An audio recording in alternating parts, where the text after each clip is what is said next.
time on WSLM 97.9 FM. The pregame show on WSLM 97.9 FM is brought to you by the following sponsors: John Jones Auto Group, McDonald's of Salem, Salem Crossing, Meadowview, McAllister Land Consulting.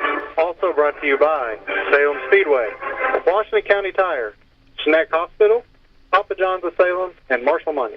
And we are back for Week 6 on a Saturday afternoon, Zach.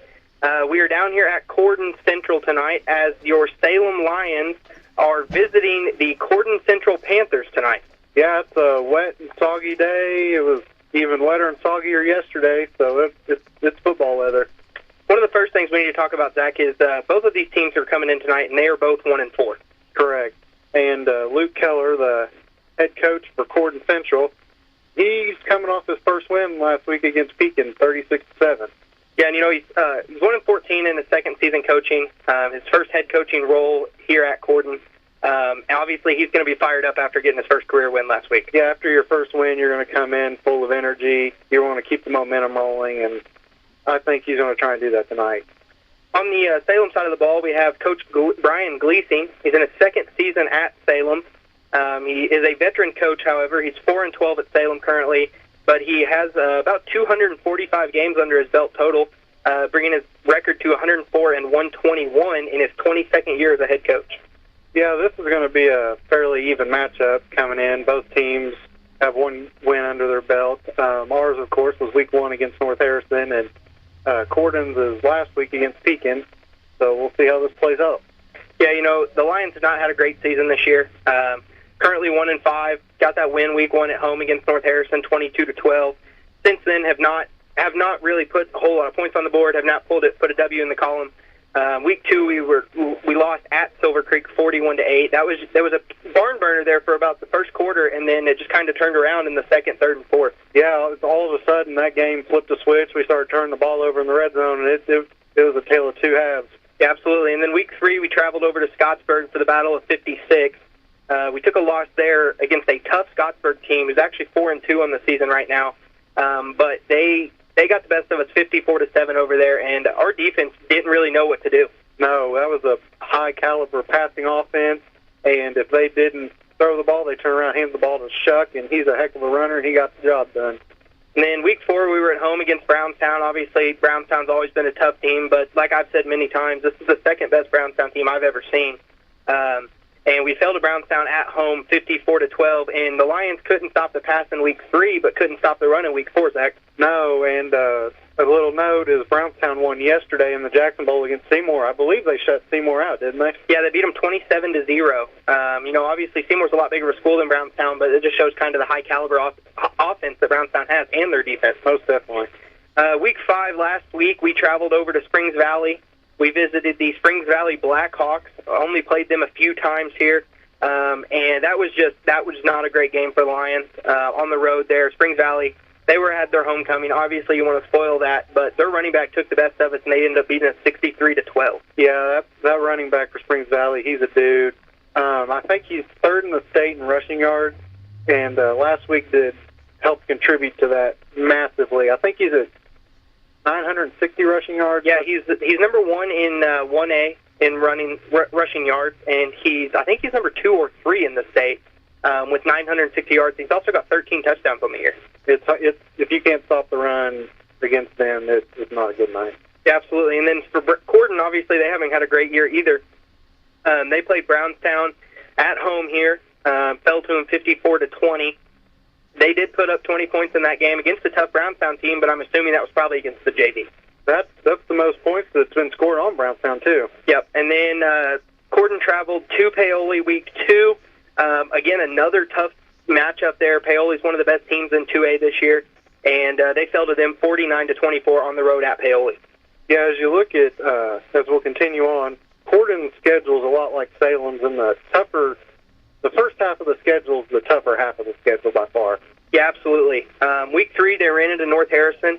Obviously, that's a Harrison County matchup. Nobody wants to lose that.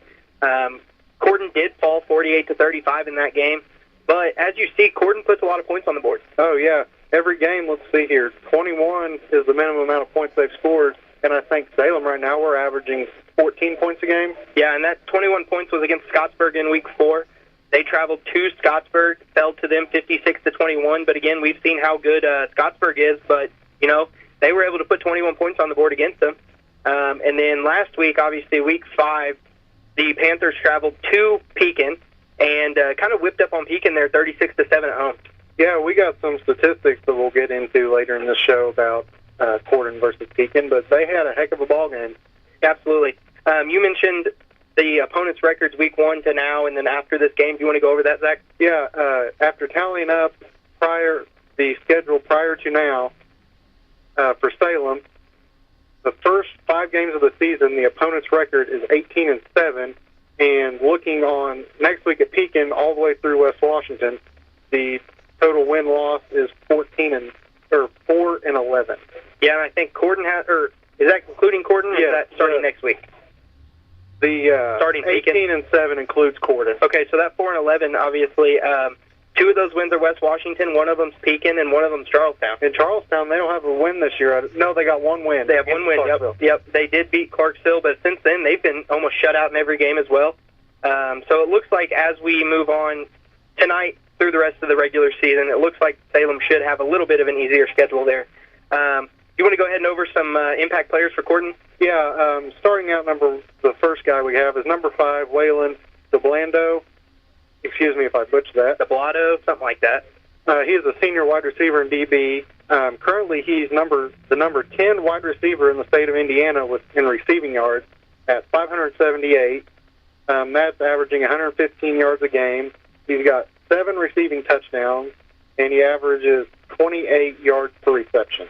So you got to stop that guy out there. Yeah, Salem hasn't done a good job of stopping the air attack this year. Obviously, with the rain tonight, it might help a little bit, but I did see Corydon throwing the ball in warm-ups a lot. But, coming in as a scouting report with Corydon is you've got to put the ball in the air. Yeah. Going back to him, he had, last week against Pekin, he had 92 receiving yards and a touchdown. Yeah, it's, the Lions have not had a good air defense all year this year, getting torched by Scottsburg, Silver Creek. So hopefully this rain is going to help them out tonight. Yeah, you being a quarterback, you've thrown in the rain. Everything changes whenever it's raining, and it's a nice, steady rain here, too. Absolutely. When you get your hand on the ball and there's, you get some drops on your fingers or on the ball there, and it's hard to hold on to the ball, and every once in a while the ball sail on you, just kind of slip out of your hand, and you can't really control where it goes. And the same thing for the receivers, too. A little bit of moisture on your hands, it's hard to catch that ball. Yeah, you got to take your gloves off and just use your hands. As we carry on to impact players for Corydon, we have number 21, Carson Lawyer. He's a junior and a running back. He leads the team in rushing, averaging 131 yards a game, and he leads the team in total touchdowns this season with 8. He's coming in 3rd in the Mid-Southern Conference in yards. As we look to last week against Pekin, he had 236 rushing yards, 2 touchdowns, and averaged a little over 10 yards a carry. Yeah, and we talked about Salem passing defense, but their run defense hasn't been great this year either. We got 495 yards of offense rushing yards put on us by Brownstown, and I think we had over close to 300 by Scottsburg. So it's been, that's something that Lions are going to have to work on tonight. Is they're going to have to contain the running back, obviously number 21 there, and also the passing game with the quarterback who you're going to go over next, and make sure they guard number 5 and not let him get open. Yeah, seeing this scouting report. Corydon's a little bit of a two-headed monster. If they can't beat you through the air, they can hand the rock off and win with the ground game. Yeah, so what about that quarterback, Zach? Go ahead and tell us about him. Yeah, number 4, Bobby Sharp. He's a sophomore quarterback. He's currently at 12 passing touchdowns this year. He's 1st in the Mid-Southern Conference in passing yards with 971. But on that same token, he has 10 interceptions. Yeah, it seems like he's just kind of throwing the ball up and hoping his receiver goes and gets it. 12 touchdowns to 10 interceptions is not a great stat there. Now the yards, 971 yards, that's a good amount of yards there. Yeah. And then looking back last week against Pekin, he had 155 passing yards, 2 touchdowns with a 76% completion percentage. Yeah, and with 971 yards through 5 games, that's averaging almost 200 yards a game. That's tough to do in high school, especially in our area with who we play. So hopefully the rain will keep him at bay tonight, and he won't be able to put the ball in the air as much. And I know we've talked a lot about Corydon's offense, but number 54, Hayden Ford, a senior D-line, he's leading the team in tackles, averaging 10 a game. Yeah, so 10 tackles a game, he's getting in, let's say the average offense runs 30 plays. He's getting the tackle on a third of the plays. That's pretty good. Yeah, he's getting in there. I see some other notes there from Peak and Larry. You want to go ahead and over that real quick before we go on to the Salem? Yeah, Corydon had a total of 326 rushing yards. They had 3 forced fumbles, and all 3 fumbles were created by Dawson Ayers and Dan Naiman. Yeah, so it looks like they like to force turnovers, especially when it's wet like this. You got to hold on to the ball, and well, hopefully the Salem can do that tonight. Yeah, some keys of victory that I have down is our biggest problem, I feel like, for Salem is we haven't been able to sustain a drive. And whether it be turning the ball over or penalties, we'll get momentum and it just dies off. Yeah, we've seen Salem get a lot of holding penalties, or week 1 they turned the ball over 3 times inside the 30-yard line.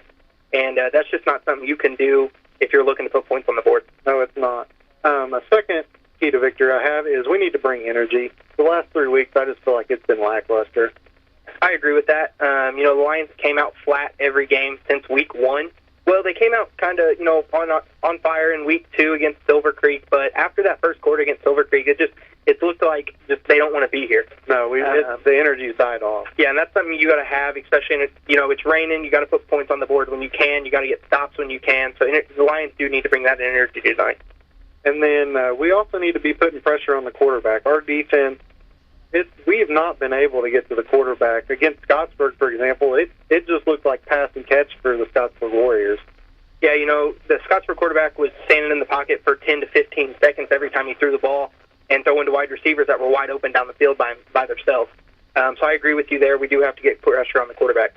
One thing that could be in Salem's favor, though, like we said, is this rain with the way Corydon throws the ball.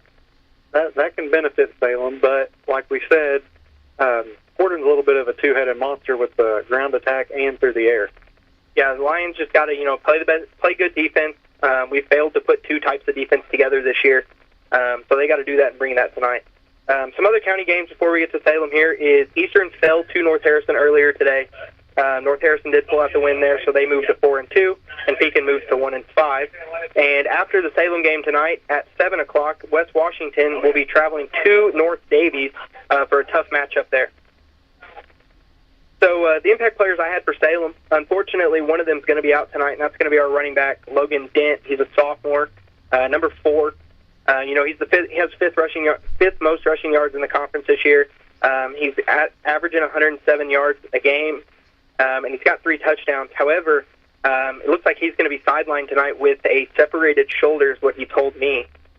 Yeah, Logan Dent, he's been a dude back there in the backfield. He's had the majority of the carries for Salem, so that's going to be a tough loss for us. Yeah, another running back that we have is going to be number 6, Noah Deaton, who's a senior. He is averaging 25 yards a game, but he's only been carrying the ball 16 carries, and he's got 101 yards on the year. However, with Dent being out, I look for him to get a little bit more this week than he's gotten so far. Absolutely. We've had Deaton out there at the wide receiver position, and he's been the go-to receiver primarily, but we'll see how this changes up tonight, putting him inside in the backfield. Obviously, another impact player we've got is our quarterback, number 1, Adam Mull, who is a senior. On the year, he's 13 for 27 passing, 205 yards, 3 touchdowns, and only 1 interception. And then on the ground, he's also, he's got 23 carries for 106 yards and 2 touchdowns. But one stat I want to talk about here is we've talked about turnovers. Mull has thrown an interception, and he has 3 lost fumbles on the year. And that's not something the Lions are going to be able to do tonight. I believe that pick was last week against Springs Valley, and one of those fumbles was last week, too. Yeah. And then on the defensive side of things, we've got sophomore number 3, Peyton Shockey, playing corner. I heard he's also going to be playing receiver tonight, but he's averaging 5.4 tackles per game, and 27 total tackles on the year, and he has caused a fumble this year. Yeah, he's an aggressive player out there, and he's the type of corner you want on a team. Yeah, absolutely. So some of the keys to victory that I saw this week was our passing defense has been lackluster all year. This year, the Lions quarterbacks against the Lions have thrown 32 for 48. They've completed 66% of their passes. for 657 yards and 7 touchdowns. Yeah, the secondary is something I'm going to be watching real close tonight and how well they can cover the receivers at Corydon. Another thing is our rushing defense hasn't been great this year. Obviously, hopefully we see a change to that tonight. We've given up 1,269 yards on the ground this year and 22 touchdowns, with almost 500 of those yards coming from Brownstown. Do you happen to know how many yards we gave up last week? No, I don't. I had it on me, but I don't have it right now. But I think it was about close to 300, I believe. So 2 games right there, that's 600 yards, Brownstown and Springs Valley. That's half the yards we've given up this year. Yeah, absolutely. Another key to victory I saw was we have to put points on the board. Can't win this game without putting points on the board. The Lions have been outscored 234-51 this year, and most of those 234 points have been in the last 4 weeks. And the Lions only have 9 touchdowns on the year. Yeah, I think we're averaging 12 to 14 points a game, and the way these other teams have been scoring on us, we have to respond. Yeah, absolutely. You can't score 1 touchdown in a game and hope to win. No. My fourth point of key to victory there I've got is you have to flush the loss from last week and move on. Obviously, coming in, going on the road and losing by 51 points, probably the worst loss these kids have taken in their career. And that's not something you want to do, but you can't carry that over into the next game. No, and this is a fairly even matchup, and even more so with the rain. So, yeah, we talked about the weather. It's kind of a 60-degree day over here. The rain is falling. The wind looks like it's died down since last night and this morning. However, this rain looks to continue throughout the game. So hopefully that either doesn't affect the Lions' offense or it just dies down and they can kind of play their game. Yeah, and some other notes I got to talk about today. Currently, Notre Dame is beating U of L 21-14 with 5 left in the second quarter. Indiana beat Maryland 42-28, and Nebraska beat Purdue 28-10. I'll tell you a game, Zach, that we need to be paying attention to, and that's that Steelers at Colts tomorrow at 1 o'clock. Yeah, it is. You're a Steelers fan, and I'm a Colts fan. I think the losing team needs to be buying dinner next week. I agree with that. I don't know. What do I want for dinner next week? Because I think the Steelers' defense is going to lead them to that win. The Colts' offense hasn't been great this year. The Steelers haven't put up a whole lot of points, but their defense has only allowed about 10 points a game. Your running back is out this week, though. Well, our backup running back. Our number one's still there. But we got Justin Fields this year. He's on his first three-game winning streak of his career, which is kind of wild since he's been in the league for like 4 years now. But the fact that he's got that, he fits into the Steelers' offense a little better. The Steelers' offense fits him a little better. And, the Steelers are coming into this game 3-0. Yeah. All right, let's take a commercial break here, and we will be right back as we near kickoff. After a joint surgery, injury, or illness, Meadowview and Salem Crossing are the best choices for helping you recover. Our Moving Forward Rehabilitation Program offers a full range of therapy. We're here to help you return home safely with the skills you need to live life on your own terms. Meadowview and Salem Crossing, 2 great options for your rehabilitation. To learn more, visit asccare.com or call 888-996-8272. At Indiana Farm Bureau Insurance, we're good at insurance, but not just any insurance. We're good at... No. Did you forget the parking brake? Yes, you forgot the parking brake. Insurance.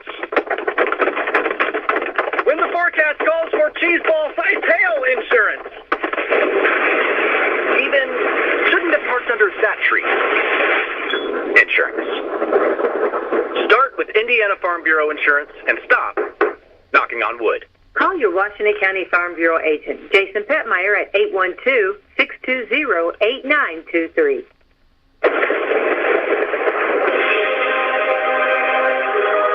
Save the date for the Halloween Blue Bash 2024, coming up at the Stevens Museum in Salem on Saturday, October the 26th from 5 to 6:15 p.m. Bring the kids to trick or treat and costume and make your way to the grounds of the John Hay Stand and visit the booths decorated by local businesses, civic groups, and organizations in the community. The event is free to the community and all ages are welcome. Bring your children in costume and stroll the museum grounds. p.m. If your business, church, or group would like to participate, call 812-620-7271 or email wslmradio@gmail.com for more information. And we are back here as we are nearing kickoff. Zach, what do you think? What do you think the Lions' chances are here tonight? I think if our defense can show up and we can stop the run, stop the pass, we got a good shot. I think one thing we talked about in the pregame show is holding on to the football, limiting penalties. We talked about it earlier about inside the 30-yard line. The Lions have shot themselves in the foot many times this year with either penalties or turning the ball over. I think we had 4 total fumbles in the first game, and that's not something you can do and win a game against, no matter how good a team is. 4 turnovers and as many penalties as we had, you're not going to be able to win that game. Yeah, especially as tough as the MSC is, we have to be able to sustain a drive. Yeah, we'll go over some MSC rankings here. Obviously, Brownstown in first place right there. They're 6-0 now on the year. Scottsburg, number 2, they're 4-2 on the year now. That train was really loud. But Scottsburg has moved to 4-2 now. And then we've got Silver Creek in third place, probably tied with Brownstown or North Harrison, I would assume, at 3-2 right now, which North Harrison's moved to 4-2 now. And then Corydon in fifth at 1-4, tied with Salem at 1-4. Charlestown at 1-4, and Pekin at 1-4. So, the top 4 in our conference all this year, pretty solid team. Kind of the bottom 4 has had a rough year. Yeah, Scottsburg really shocked me this year. Thursday they played Charlestown, and they shut out Charlestown. Yeah, they beat them, I believe it was 37-0, 38-0, something like that. Something around there. But, Thursday was a nice day. It hadn't really started raining yet. I'm sure Scottsburg put the ball in the air because that's what they do. I never would have expected any time soon we would have had a Scottsburg team that had, a 4-2 record after week 6. No, they've really changed that culture over there at Scottsburg the last 2 years. Absolutely. Those kids look like they want to win. They're playing hard. Hopefully we can see the same out of Salem. Hopefully we can see them play hard tonight. Like we talked about, they've been lackluster at the start of most of the games this year, and that's not what Salem football is all about. As we're talking right now, Corydon just took the field. Salem's over there. Quarterbacks are warming up. Both teams are on their sideline, and I believe the national anthem is here in a minute. Yep. I believe it's coming up here. Let's see if we can hear what they're saying here, Zach. Yeah, all the players are kind of lining up, getting their helmets off. So we're going to go to the national anthem, and we will be back in just 1 minute.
are back over here at Corydon Central High School tonight as your Salem Lions are on the road visiting the Corydon Central Panthers, a great MSC matchup tonight on this Saturday evening. The teams are making their way out. The captains are making their way out to the coin toss here. Zach, do you have the numbers on our captains out there? Yeah, for Salem, we have number 1, Adam Mull, number 32, Seth Fonsford, and number 52, Brady Briscoe. And for Corydon, the captains are going to be number 5, Waylon DeBlato, number 54, I believe. That's going to be Hayden Ford, and that was number 59, I'm sorry, Colton Smith. And the third captain of Corydon is going to be number 33, Trevor Henry. As we look at these teams lined up here, we're about the same size teams, same size players. This is our most even matchup I think we've had so far. Yeah, I agree with you. You know, Corydon doesn't have any massively large kids. They've got one, number 76 down there, number 63. I'm assuming those are probably linemen down there. But, you know, we've been outmatched on size most of the year, but tonight we have a pretty good matchup. And it looks like the Lions won the coin toss, and they have elected to defer to the second half. So the Lions kickoff team is going to be up first. The Lions kickoff team, yes, I'm correct there, is going to be the first team for the Lions out, and Corydon's going to be back to receive. Looks like we have number 5, DeBlato, and number 21, Carson Lawyer back there.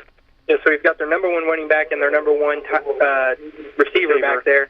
I don't know if I'd kick it directly to them. I'd do a little pooch kick to the middle there. There's one guy standing there. Yeah, I 100% agree there.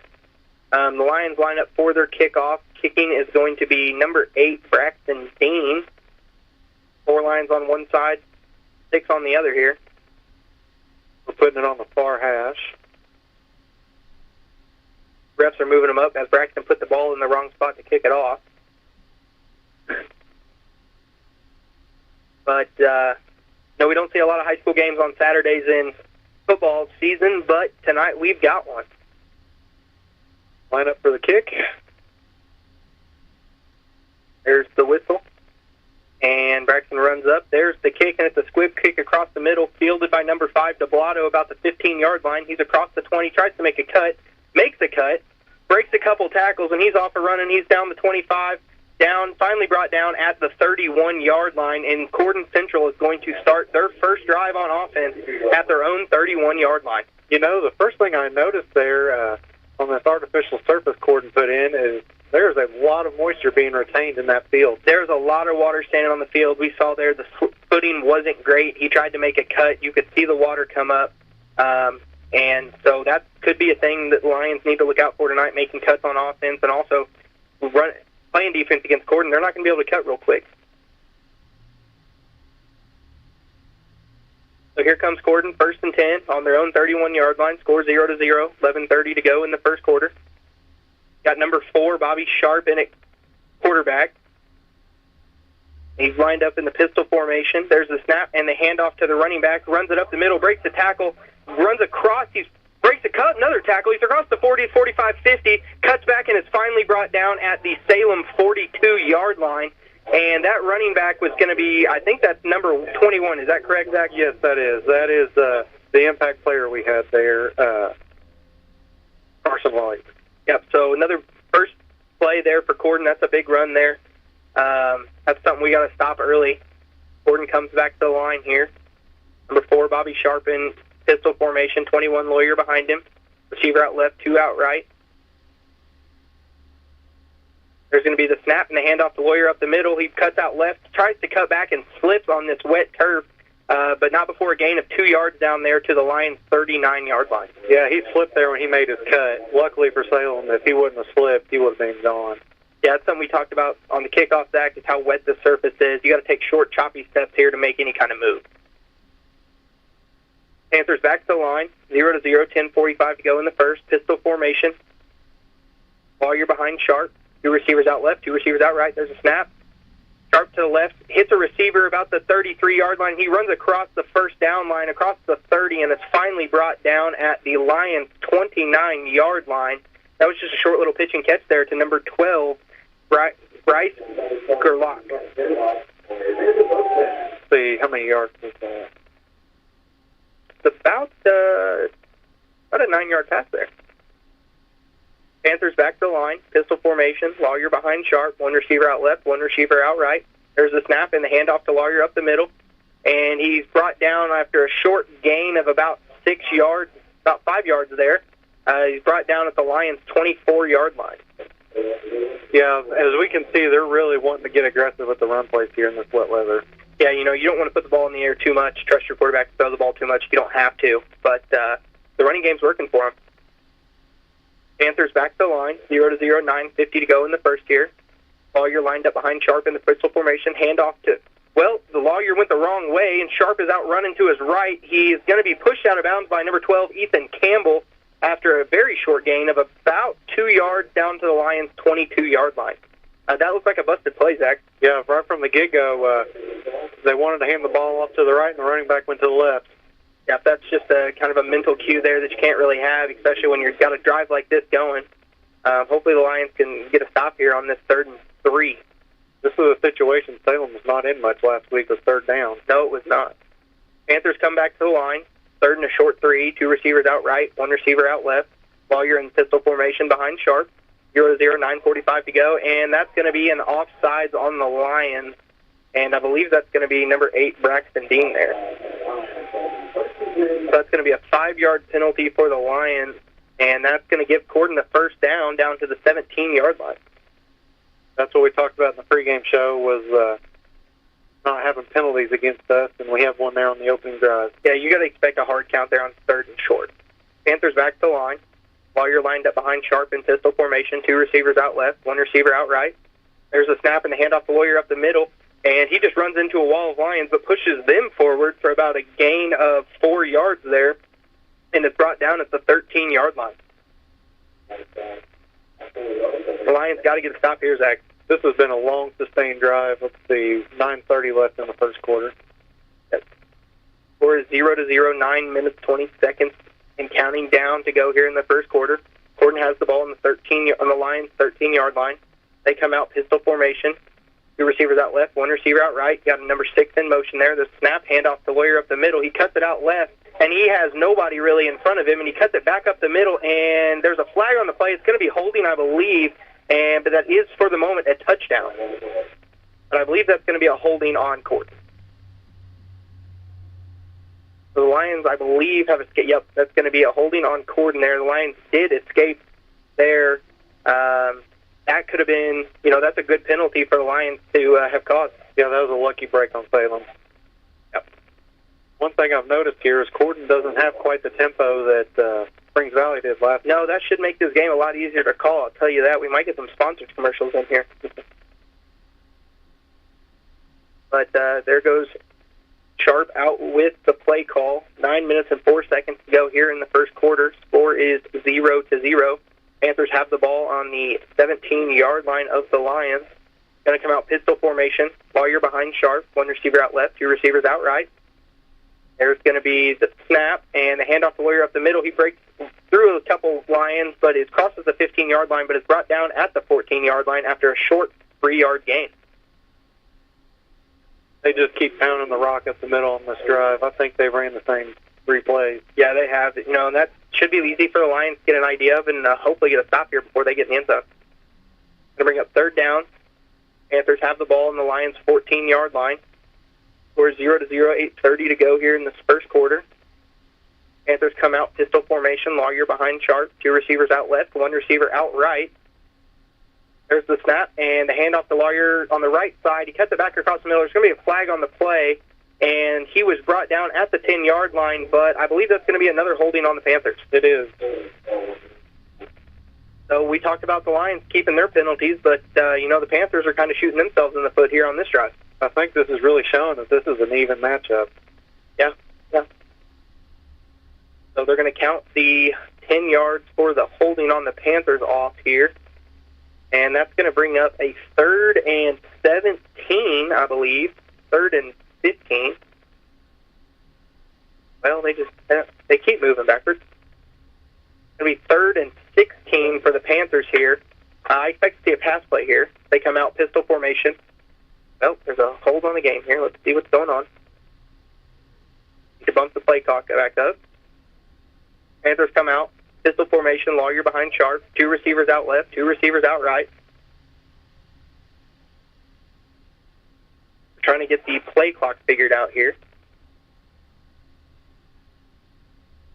Not really sure what's going on here. There's the 25-second play clock, and there we go. We're ready for Panthers come out, pistol formation. Lawyer behind Sharp, 2 receivers out left, 2 receivers out right. There's a snap. Sharp drops back. Goes downfield to number 5, Diablo, or what is his name? Deblotto. But the pass was broke up there by number 3, Peyton Shockey. Yeah, that's exactly what we talked about, being able to catch the ball in this wet weather. They had to go a little old school and not use the gloves today. Yep. So it looks like the Panthers are going to go for it here on 4th and 16 on the Lions' 23-yard line here. They're going to again expect to see a pass here. 8 minutes, 15 seconds to go here in the first, 0-0. Panthers come out, pistol formation, Lawyer behind Sharp, 3 out wide, 1 out left. There's the snap, and Sharp goes to the end zone, and it is broke up by number 12, Ethan Campbell, at about the 2-yard line. So the Lions are going to take over 1st and 10 on their own 23-yard line. That was a beautifully broken up play. Yes, it was. The DBs look a little bit better than they have this season. I don't think we're going to take a commercial break here, as the Lions are already coming out to run their play here. But, yeah, it was a great defensive stop by the Lions there. Ethan Campbell broke that up at the goal line. If that ball would have been caught, it was a touchdown. So the Lions come to the line here. Mole under center. Mole and gun. Braxton Dean offset to his left. 1 receiver out left, 1 receiver out right. And there's the snap, handoff to Dean over to the right, cuts it back across the middle. He's stopped at the line but pushes forward for a gain of about 3 yards there, and that was a great hard run by Braxton Dean. First time he's been handed the rock in a while. Yeah. Usually we've got Braxton out playing receiver today, but with Dent being out, we've put him back in the backfield to run the ball, and we put Peyton Shockey out at wide receiver. But that was a good first hard run by Braxton there. Lions come back to the line, Mole in gun, Braxton on his left, 1 receiver out left. There's the snap, fake handoff to Braxton, hands it back to Noah Deaton to the left, and he cuts upfield across the 30, and he's brought down at the Lions' 35-yard line, but that's going to be good enough for a Lions first down. That was a good 9-yard carry there. We need more plays like that. Yeah, we don't have a lot of big plays on offense, and hopefully that's something that will change today. But, yeah, it was a good first 2 plays and gain of 12 yards there for the Lions. One thing we talked about in the pregame show was energy, and I think Salem's bringing it today. Yeah, they have. Lions back to the line here. Mole and gun, Braxton on his left. 1 receiver out right, 1 receiver out left. And there's the snap, fake handoff to Braxton. Mole pulls it, and he's around the right side. He's across the 40. He's across the 45, the 50, the 45, the 40. And he is pushed out of bounds finally at the 37-yard line. And that was a huge play for the Lions of about 30 yards there. That is what we needed. We talked about momentum, and we keep bringing it. Yeah, he was pushed out of bounds at the Panthers' 36-yard line after, a big run there. So hopefully that can push forward. That was about a 29-yard gain there for the Lions. And that's 2 big plays for Lions. We haven't seen that this year, Zach. No, we haven't. If we've had big plays, it hasn't been back-to-back. Lions come to the line here, 1st and 10 on the Panthers' 36-yard line. Score is 0-0, 6:50 to go here. Mole in gun, Braxton on his right, 1 receiver outright. There's the snap, and fake handoff to Braxton. Hands it to Deaton around the right. He's off and running. He's pushed out of bounds across the 30-yard line. Gets down to about the 29-yard line. That's about an 8-yard gain there for Noah Deaton. We've had a bunch of chunk plays this drive. We haven't seen a drive where we had this many chunk plays back-to-back. Yeah, this looks good for the Lions' offense here. It looks like the Panthers' defense isn't really too much of a strong opponent here. They're not playing real aggressive either. 2nd and 3 for the Lions on the 29-yard line. Mole in gun, 1 receiver out left. Braxton on the right, 1 receiver out right. Fake handoff to Braxton Dean. Mole takes it up the middle, and he is met by a group of Panthers there, and he is brought down after a 1.5, 2-yard gain there. That's right there at the stick. Going to be at the 28-yard line. It's going to bring up 3rd and 2 for the Lions on the Panthers' 28-yard line. Score is 0-0, 6 minutes, 20 seconds to go here in the first quarter. Lions come to the line, Mole in gun, Braxton Dean on his left, 1 receiver out left, 1 receiver out right. There's a snap and the handoff to Braxton up the middle, and he is met at the line of scrimmage and pushed backwards, and that's going to be a gain of no yards there for Braxton, and that's going to bring up 4th and 2 for the Lions. Salem's been pretty aggressive on 4th down. I see us going for it. You have to go for it. Yeah, absolutely. You got to go for it. 4th and 2 here on your, the opposing team's 28-yard line. You hope to get 2 yards here.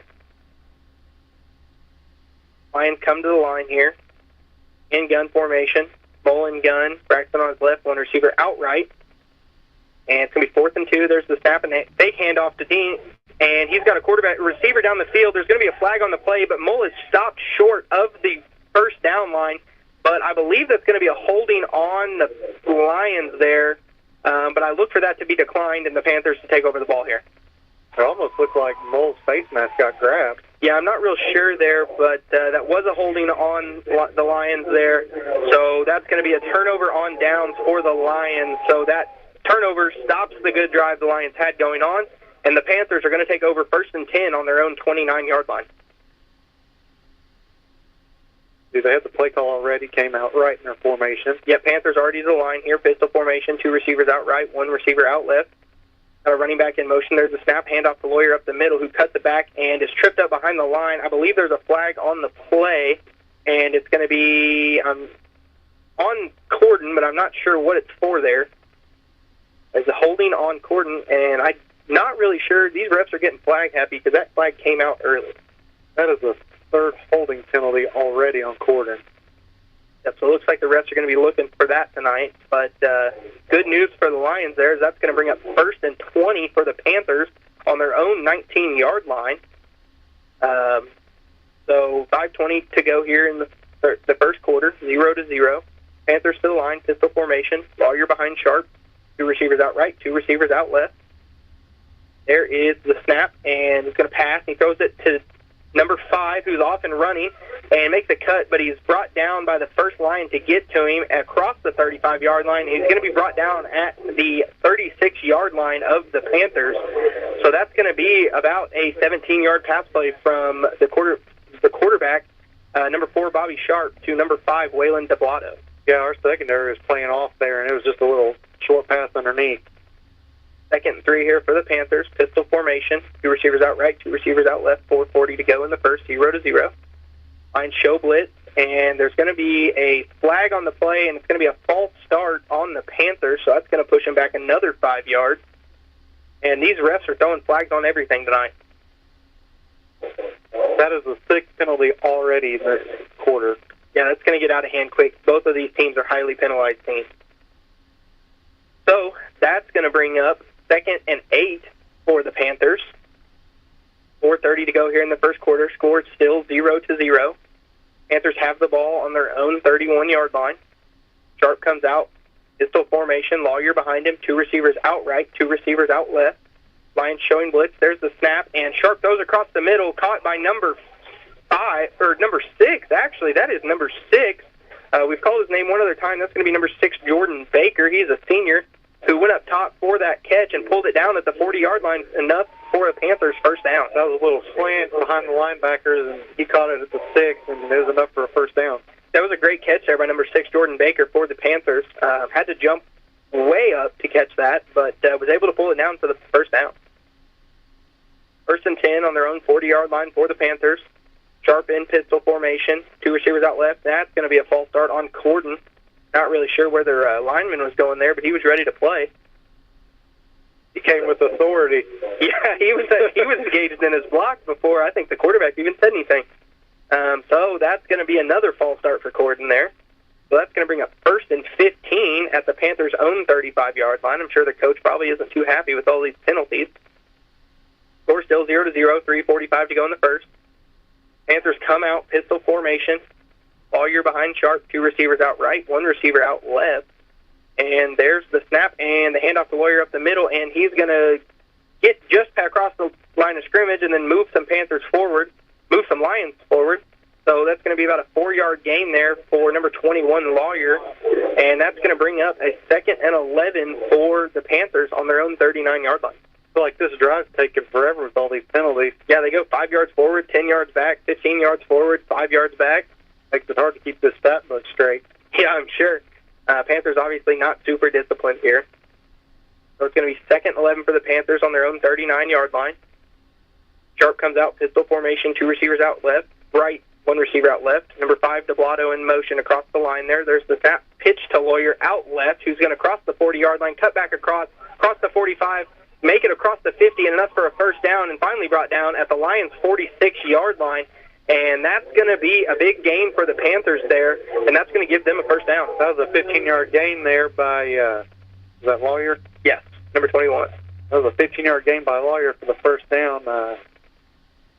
He had to make a major cutback, but he got the first. Yeah, we talked about Carson Lawyer, who's a junior in the pregame show, averaging 131 yards a game, and I see why. Panthers come to the line here on the Lions' 46-yard line, pistol formation, 2 receivers out left, 1 receiver out right. There's a snap, and the quarterback's going to keep it up the middle, and he's not really going to get anywhere, and he's going to be pushed backwards after a gain of 2 yards there. It's going to bring up 2nd and 8 here with 2:10 to go in the first quarter, and score is 0-0. That was a good job by the Salem D-line to fill their gaps and not let the quarterback get to the second level. It's going to bring up 2nd and 8 for the Lions, or for the Panthers on the Lions' 44-yard line. Pistol formation, 2 receivers out right, 2 receivers out left.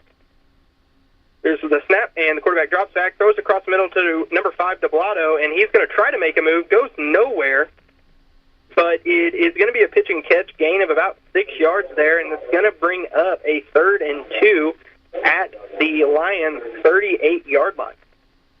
This is another long drive put together so far by Corydon. Yeah, we're down to 1 minute and 25 seconds to go in the first. No points on the board, 0-0 still. Corydon back to the line here. 2 receivers out left, 1 receiver out right. Sharp in pistol formation, Lawyer behind him. Snap, handoff to Lawyer up the middle, who's going to bounce off a Lion and be brought down after a short game, but I believe that's going to be enough for a Panthers first down. And he's going to be stopped at the 35-yard line, and that's going to be a first down for the Panthers. Yeah, the running back knew where the sticks were. He needed 2. He got 3. So we're down to 1 minute and 10 seconds here to go in the first quarter. Corydon still on their drive here, 0-0. Pistol formation, 2 receivers out left, 2 receivers out right. Sharp in pistol formation. There's the snap. He drops back to throw. Got a Lion in his face and just throws it to the ground across the middle. The intended receiver there was number 5, Waylon DeBlato. Unfortunately, the quarterback did not have enough time to get him the ball. Yeah, on that slant route that DeBlato was running, he was wide open. If that ball would have made it to him, he would have scored. That would have been a touchdown probably for Corydon had he been able to catch that. He was into the last line of coverage for the Lions, but there wasn't really anybody close to him. Panthers come to the line here, 35-yard line. 2 receivers out right, 1 receiver out left. Sharp in pistol formation. There's a snap, toss out left to Lawyer, who's going to take it around the end, cut back across the middle, and he's going to be brought down at the, I think he's going to be right down at the 25-yard line, right just short of it. And I think that's going to bring up a 3rd and very, very short for the Panthers. That was a very good run there by Lawyer. We've seen him have most of the offense for Corydon here. He's about 6 inches from a first down here. So it's going to be 3rd and very short. Pistol formation for Sharp, 2 receivers out right, 1 receiver out left. There's the snap and the handoff to the back up the middle, who is met by a group of Lions, but he had a lot of force behind him, and I'm not sure where they're going to mark him. There's about an inch that can determine if this is a first down or not. Oh, they're giving it 4th down. It's short, and it's going to be 4th and inches, so a great 3rd down stop for the Lions, and that's going to bring us to the end of the first quarter, where your Salem Lions are tied on the road at Corydon Central. Sprained ankle, swollen joints, and no time for an appointment? Schneck Medical Center has you covered. Visit our orthopedic walk-in clinic for expert care. Our specialists provide fast attention to a number of bone and joint problems. No appointment necessary. Available Monday through Friday, 8:30 to 11:30 a.m. For more information, visit schneckmed.org. Schneck, healthy together.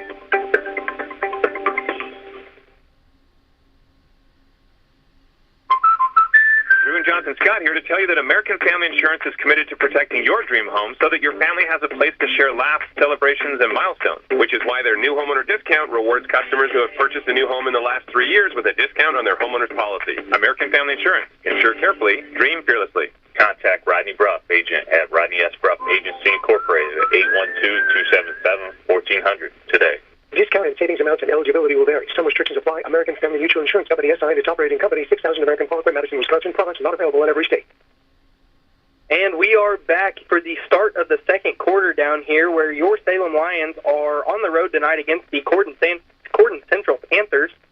It's going to be a fourth and about 4 inches here for Corydon Central, and they are on the Lions' 26-yard line. For 4 sharp in pistol formation, 2 receivers out left, 1 receiver out right, Lawyer in the backfield. There's the snap and a toss to Lawyer out to the right, who's going to rush around the edge, and he is going to be brought down, but just after a gain enough for the Panthers' first down. It's going to be brought down at the Lions' 24-yard line. They've handed the ball off many times to him, and that was just a little toss around the corner. I think Salem was anticipating a run up the middle there. We had the box stacked. Yeah, I believe you're correct there, Zach. So Panthers are going to come to the line here, 1st and 10 on the Lions' 24-yard line. Pistol formation, Lawyer behind Sharp, 2 receivers out right, 2 receivers out left. And here is the snap, and he's going to drop back to pass, throws it out to number 6. That's going to be Jordan Baker, who is going to catch the ball about the 20-yard line and be pushed back by a group of Lions, and that's going to be about a gain of 4 yards there for the Panthers.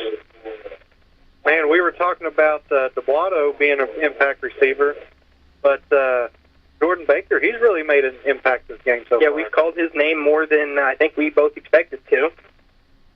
So Panthers in the huddle here. It's going to bring up a 2nd and 6. 2nd and 6, yep, for the Panthers here on the line, 20-yard line. 11 minutes to go here in the second quarter. Tie score is 0-0. Panthers pistol formation, 2 receivers out right. There's the handoff to Lawyer up the middle, who's going to make a cut, and he's going to cross the 15-yard line. And before he is stopped by a group of Lions, and the ball is going to be marked, I believe, at the 14-yard line, and that's going to be enough for another Panthers first down. Yeah, that was an 8-yard run there by Lawyer. So the Panthers seem to be moving the ball well on this drive, just like they did last drive, but hopefully they can keep the penalties to a minimum here. We'll see if they can sustain the drive on the 20-yard line. That's what they struggled with on that last drive. 10:50 to go, 0-0. Panthers have the ball on the Lions' 14-yard line, 1st and 10. Sharp in pistol formation, hands the ball off to Lawyer up the middle, who tries to cut it out right, but is met as soon as he gets the ball, but does break back to the line of scrimmage for a net yardage of 0. It looks like he slipped there a little bit on that handoff. You could see the water flying under his cleats. Yeah, one of the Lions was in the backfield quick and caused a quick cut from the running back, but on this field there is no quick cut, or you're going to flip. So that was a great play there defensively from the Lions. I've been impressed so far with how Salem's been playing on defense. Yeah. Panthers come back to the line here, 2nd and 10 on the 14-yard line. 2 receivers out left, 2 receivers out right, pistol formation.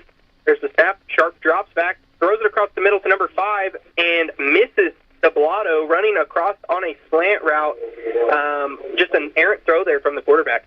Yeah, that was also good coverage there by number 12, Ethan Campbell. It's been a fun matchup watching him and DeBlato. Yep.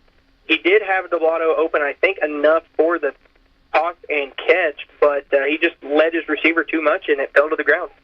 That also comes back to what we talked about, throwing the ball in the wet weather. That's hard to do. Yep. Panthers come back to line here, 3rd and 10 on the Lions' 14-yard line. Sharp in pistol formation. 21 Lawyer behind him, 2 receivers out left, 1 receiver out right. Number 5 DeBlato in motion across the line. There's the snap toss to Lawyer out to the right, and he is going to cross the line of scrimmage, but not much more than that. Going to gain about 2 yards down to the Lions' 12-yard line, yeah. Another 4th down here. See what they do. So it's going to be 4th and 8 here for Corydon. They're bringing in some different personnel here. I'm not sure exactly here. I'm guessing they're bringing in a little bit smaller personnel here. I was watching them kick PATs in warm-up, and their kicker was doing good. They may be in for the... They are. They're in to kick a field goal. Number 12, Bryce Gerlach, is in for the field goal. It's going to be about a 30-yard field goal here. Ball's on the 12, snapping it back to the 20. Add 10 yards for the end zone. That gives us 30. There's the snap. Hold it down. Kick is up, and it is a great kick right through the middle. So that is going to be the first point on the board in this game tonight down at Corydon. 9:05 to go here in the second quarter. Panthers take the lead 3-0. We are going to hear a word from one of our sponsors, and we will be right back. Congress is poised to pass a bill to keep AM radio in cars, but time is running out. 82 million Americans risk losing the news, sports, talk, traffic, and vital emergency information they rely on. Text AM to 52886 and tell Congress to pass this bill now. Message and data rates may apply. You may receive up to 4 messages a month, and you may text STOP to STOP. This message furnished by the National Association of Broadcasters. And we are back down here at Corydon Central High School as the Corydon Central Panthers are hosting your Salem Lions tonight. If you're just now joining the broadcast, it has been a slow first half so far. No points in the first quarter. 3 minutes into the second quarter, the Panthers have taken the lead 3-0 with a 30-yard field goal by number 12, Bryce Gerlach. So with 9:05 to go here in the second quarter, Lions trail 3-0, lining up for the kickoff here. I'll be surprised if he doesn't kick this into the end zone. He can kick. Yeah, he's got a leg. I was watching him in warm-ups. He was kicking from the 20-25-yard line. He's got a leg. So Gerlach here is the kick. It is a deep kick high in the air down to the goal line, and it is into the end zone for a touchback. And as I expected, this kid's got a big leg. That ball bounced out of the back of the end zone. Yep.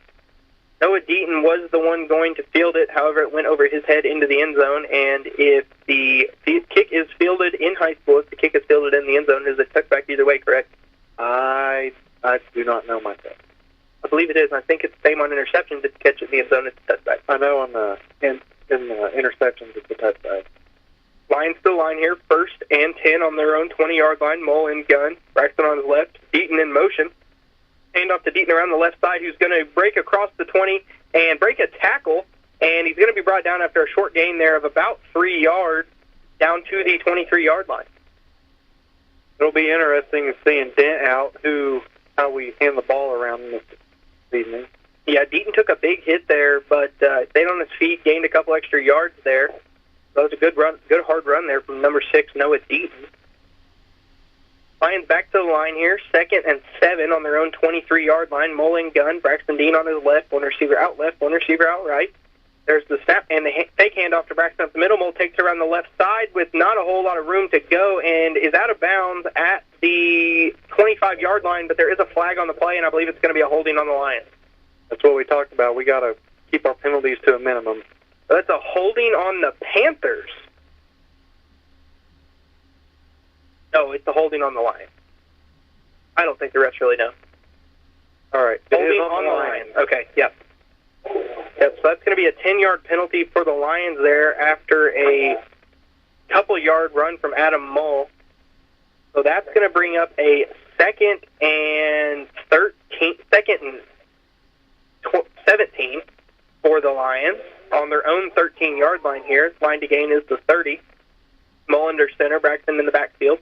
Snap, fake, handoff to Braxton up the middle, who is met at the line of scrimmage, but is still moving forward and gains a couple yards across the 15-yard line and brought down at the 16-yard line. He made a little something out of nothing there. It's hard whenever you're in second and long situation. You're already behind in your tempo. Yep.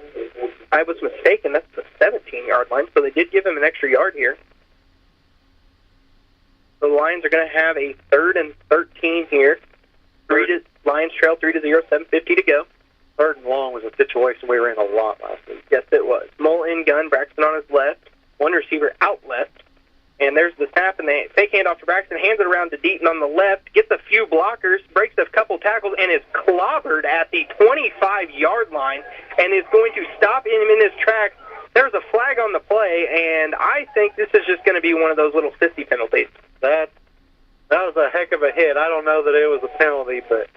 No, I believe that was a completely legal hit there. But that's going to be the flag came from a ref that was on the other side of the field. They're going to call it unsportsmanlike on Corydon, which is going to get these fans fired up because that was a completely legal hit, I believe. It was a shot, don't get me wrong, but I don't know that was a flag. No, he hit him with his shoulder pad.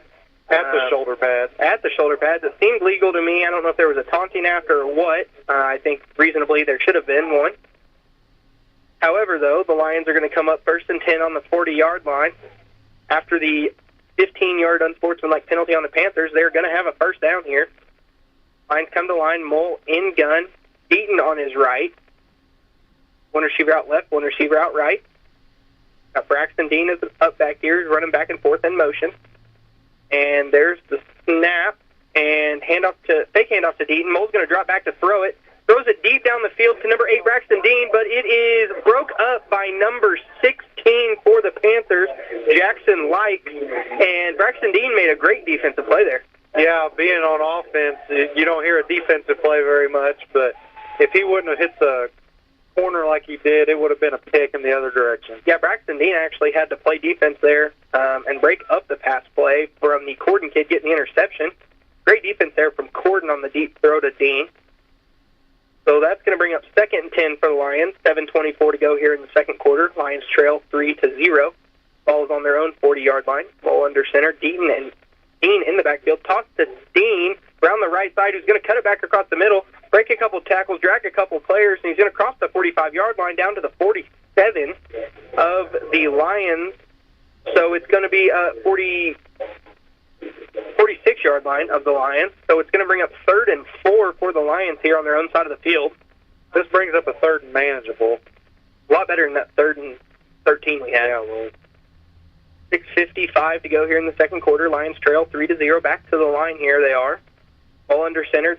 Quick snap to toss to Dean around the left, who cuts it back across the middle, breaks through a hole, and he's going to cross the 50-yard line, and they're going to be stopped at the Panthers' 45-yard line, but that's going to be good enough for a Lions first down. That was a 9-yard run there. Salem looks like they're urgent and trying to get the play call in here. Yeah, it looked like Adam was trying to get the play call in quick and run no huddle here, but they've got to get the chain set and everything. 6:40 left in the second quarter. Salem is driving. 1st and 10 for the Lions on the Panthers' 45-yard line. 6:30 to go. Lions trail 3-0. Mole in gun. Braxton on his left. One receiver out left, one receiver out right. There's the snap, fake handoff to Dean. Mole's going to take it around the left, break a tackle in the backfield, and be brought down at the 40-yard line of the Panthers. It's going to be a pretty good 5-yard gain there for number 1, Adam Mole. He took a shot there. Oh, it looks like we have an injured Corydon Panther right now. Yeah, and it's his wrist. I don't know why he's on the ground. So the Panthers are going to have an injured player here. Can't see a number. But we will step aside and take a quick commercial break. At Indiana Farm Bureau Insurance, we're good at insurance. But not just any insurance. We're good at... No. Did you forget the parking brake? Yes, you forgot the parking brake. Insurance. When the forecast calls for cheese ball size tail insurance. Even shouldn't have parked under that tree. Insurance. Start with Indiana Farm Bureau Insurance and stop knocking on wood. Call your Washington County Farm Bureau agent, Jason Petmeyer, at 812-620-8923. And we are back down here at Corydon Central, where your Salem Lions trail the Corydon Panthers 3-0 with 6:06 to go in the second quarter. That injured Panther was number 42, Aiden Walker. Hopefully he's okay with his shoulder there. So we're going to have Mole under center here, Deaton in the backfield. And there's a broken play, and Mole ran into a lineman with the ball and fumbled it, and that's going to be recovered by the Panthers. So the Panthers are going to take over on the 40-yard line on their end of the field and stop a good, successful Salem drive. That's what we've been preaching the last 2 weeks is momentum, and turnovers are killing us. Yeah, we finally get some momentum there on offense, and Mole just takes the snap, runs into a lineman, and drops the ball. And now there's 2 Lions arguing on the field, I believe. But that's okay. They got it figured out.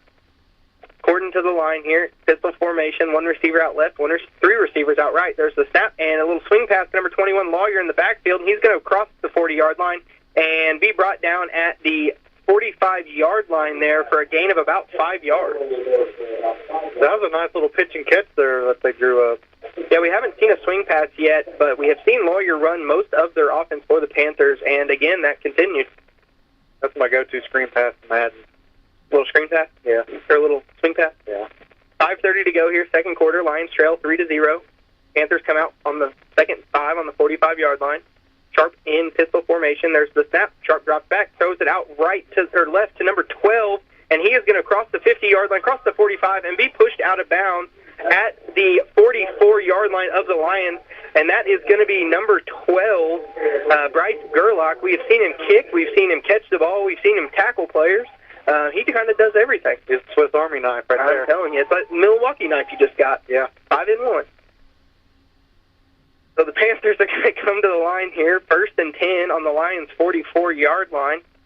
2 receivers out left, 1 receiver out right. Sharp in pistol formation. Lawyer lined up behind him. There's the snap, handoff to Lawyer up the middle, who's going to cross the 40, break a tackle, cross the 35, cross the 30, break another tackle, cross the 25, cross the 20, and be brought down finally after a big run, brought down at the 18-yard line of the Lions. So that's going to be a big, successful run there for the Panthers. That was a 24-yard pickup by Lawyer. We've seen him run hard and break tackles, and he continued to do so there. Panthers already back to the line with their play. 1st and 10 on the Lions' 18-yard line. Sharp in pistol formation. Lawyer behind him. 2 receivers out right, 1 receiver out left. There's the snap and the handoff to Lawyer up the middle. He's going to cut back across the middle, break a tackle, and he's kind of dragging Lions there, and he's brought down finally at the 1-yard line. Another big play there for the Panthers. So it's going to be 1st and goal for the Panthers on the Lions' 1-yard line, and I look for them to be on the line quick here. That's another gain of more than 15 back-to-back. So 4:30 to go here. The Lions trail the Panthers 3-0 here. Panthers have the ball, 1st and goal on the 1-yard line. 2 receivers out right, 1 receiver out left. Sharp in pistol formation, Lawyer behind him. There's the snap, handoff to Lawyer up the middle, and he's going to trot into the end zone for a touchdown. So that's going to bring the score as it stands right now, 9-0. Corydon has the lead, 4:15 to go here in the second quarter. I think we'll see a PAT. I believe you're correct. We haven't seen too many of them. Last week was about the only week we've had a bunch of PATs. Yeah, I know Brownstown kicked a few, but Brownstown always has just some random kid that can kick the ball. Yeah. I'm impressed with this kicker so far for Corydon Central. Yeah. So Panthers are lined up for their point after kick. There's the snap. Hold is down. Kick is up, and kick is good. So your the Panthers are going to take the lead over your Salem Lions, 10-0, 4:15 to go here in the second quarter. We will be back after a short commercial break. After a joint surgery, injury, or illness, Meadowview and Salem Crossing are the best choices for helping you recover. Our Moving Forward rehabilitation program offers a full range of therapies. We're here to help you return home safely with the skills you need to live life on your own terms. Meadowview and Salem Crossing, 2 great options for your rehabilitation. To learn more, visit asccare.com or call 888-996-8272. And we are back down here at Corydon Central High School as your Lions have traveled tonight down to Corydon to face the Corydon Panthers. And just the score update here, the Lions trail 10-0 with 4:15 to go in the second quarter. We are set for the kickoff after the Panthers touchdown. Number 12, Bryce Gerlach in for the kick. It's got a great leg. And here's the kick, and it is going to be a deep kick again down to the 1-yard line, fielded by Noah Deaton, who bobbles it, picks it up, and he's running across the 10, and he is brought down at the 10-yard line. So the Lions are going to have 90 yards to go here on this drive, and it looks like the Panthers are fired up. Yeah, we got to get a drive going here. Down 10 with 4 minutes left till half. We get the ball after half, so we need to try and punch it in, turn around, and get the ball after the half.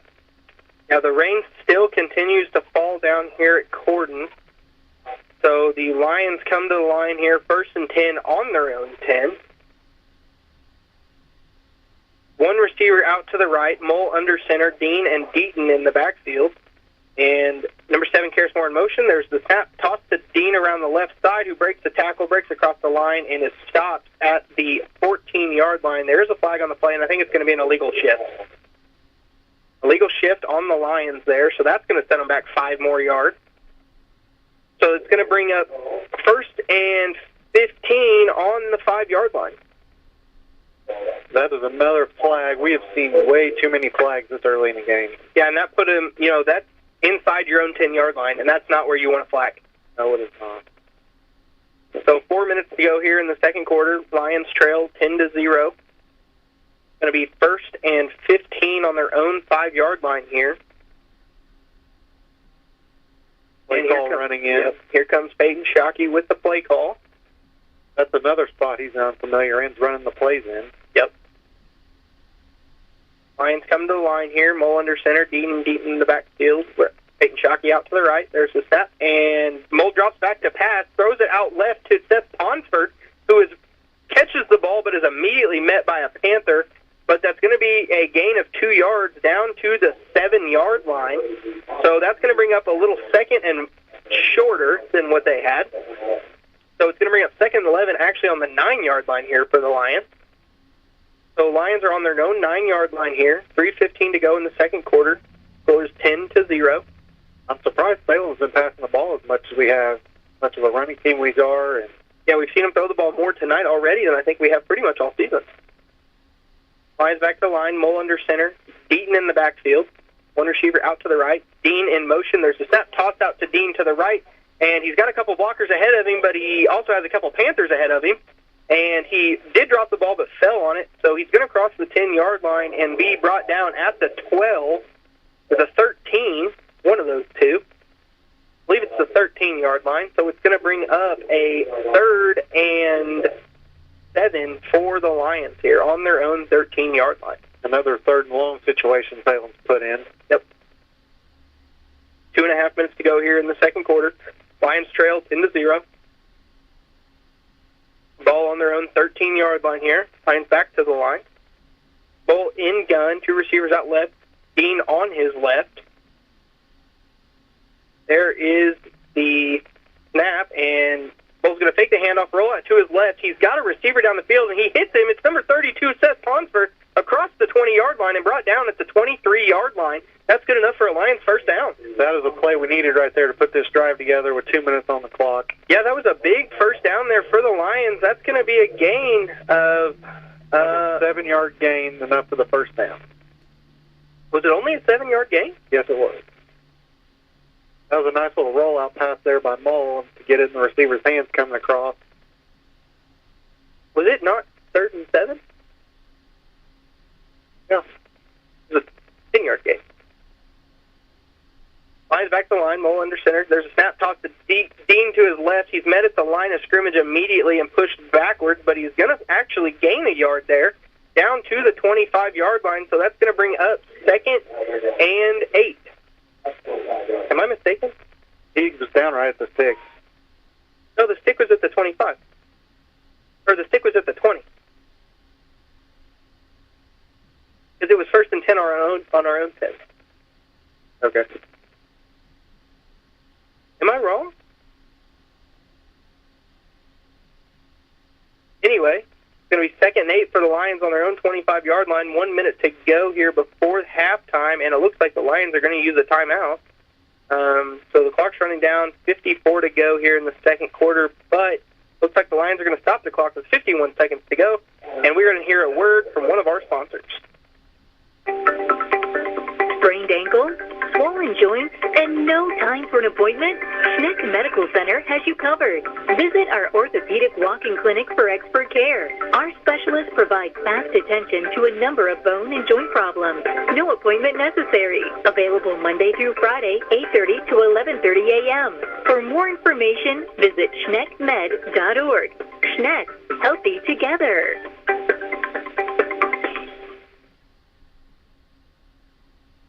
So as the timeout here is coming to an end, you're going to hear a little bit more of me and Zach today at halftime, as they've got an extended halftime down here at Corydon tonight for the homecoming ceremony. We talked about it before the game. Surprised it wasn't homecoming. Zach said it usually is, and Zach is correct. It is homecoming tonight. Tallies that up for me again. Yeah, I'm telling you what, Zach, you're all over it tonight. Minus that, it was a 10-yard. Hey, we all make mistakes. Yeah, we figured it out. So anyway, they're going to have... I don't like that they changed the clock here during the timeout. 51. Yeah, there's 51.6 seconds to go here in the second quarter. Lions have a 2nd and 8 in front of them on their own 25-yard line. Score is 10-0 here before halftime. Lions come to line, Mull under center, Dean and Deaton in the backfield. 2 receivers out, 1 left, 1 right. And there's going to be a stoppage of play here and another timeout for the Lions. Gleasing must have not liked what he saw here and immediately called for a second timeout. So we will hear another word for our sponsors. The City of Salem Parks and Recreation Department is planning activities for your children and will have several events and opportunities this fall and winter.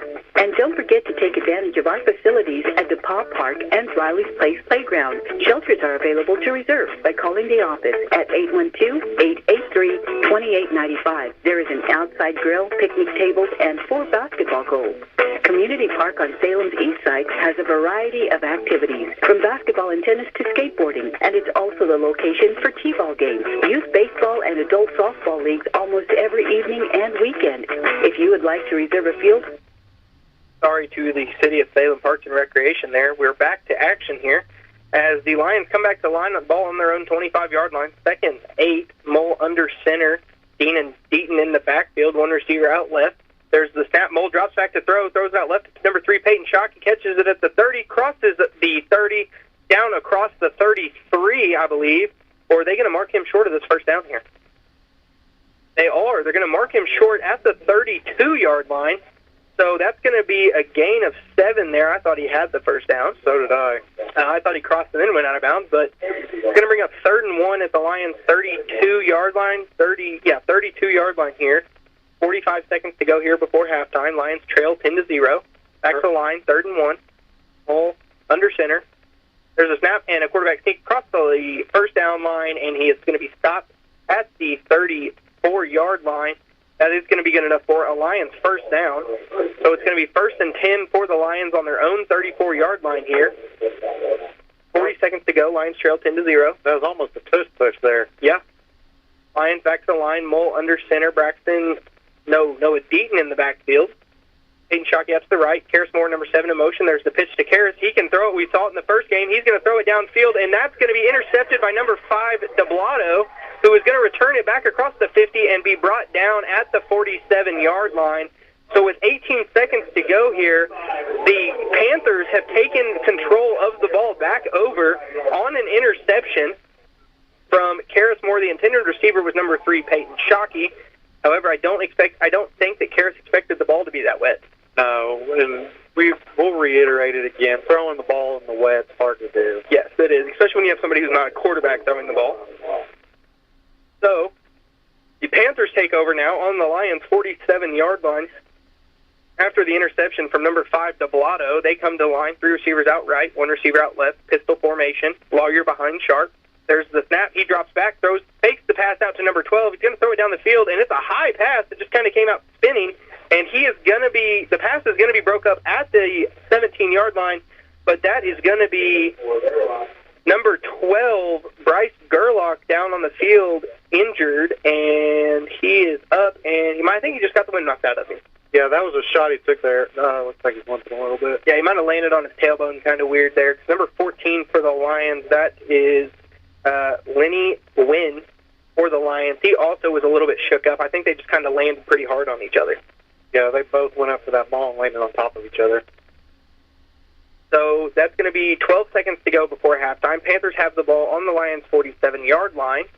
They're coming back to the line here. 2 receivers out right, 2 receivers out left. Sharp in pistol formation, number 21, Lawyer behind him. And there's the snap, and Sharp drops back, looks to throw. It throws it across the middle, and it's almost intercepted by number 63 for the Lions. That's going to be Braxton Backus. But the ball just kind of went through his hands as he threw him up, tried to catch it. But he did, however, break up the pass. we're seeing both teams come and try and throw the ball a little more. I think the rain's died down just a little bit. Yeah, I believe it has. I still do see it falling a little bit there, but the Panthers are going to take a timeout here. With 7.9 seconds to go here before halftime, the Panthers lead your Lions 10-0, and we will be back after a short commercial break. Drew and Jonathan Scott here to tell you that American Family Insurance is committed to protecting your dream home so that your family has a place to share laughs, celebrations, and milestones, which is why their new homeowner discount rewards customers who have purchased a new home in the last 3 years with a discount on their homeowner's policy. American Family Insurance. Insure carefully, dream fearlessly. Contact Rodney Bruff, agent at Rodney S. Bruff Agency Incorporated at 812-277-1400 today. Discount and savings amounts and eligibility will vary. Some restrictions apply. American Family Mutual Insurance Company, SI, and its operating company, 6000 American Parkway, Madison, Wisconsin. Products not available in every state. And we are back down here at Corydon, where we have 7.9 seconds to go here before halftime. The Panthers have control of the ball on the Lions' 47-yard line. With 7.9 seconds, the Lions trail 10-0. So it's going to be Panthers line up, pistol formation, 2 receivers out left, 1 receiver out, 2 receivers out right. Sharp drops back, throws it down the field to number 5, Deblotto, who makes a diving attempt as the ball goes out of bounds. So that's going to bring up 4th and 10 for the Panthers here. And that is going to be another incomplete pass for the Panthers. Yeah, this whole drive's been incomplete passes so far for the Panthers. Yeah, so there's the second timeout of the half for the Panthers, and we will be right back after another short commercial break.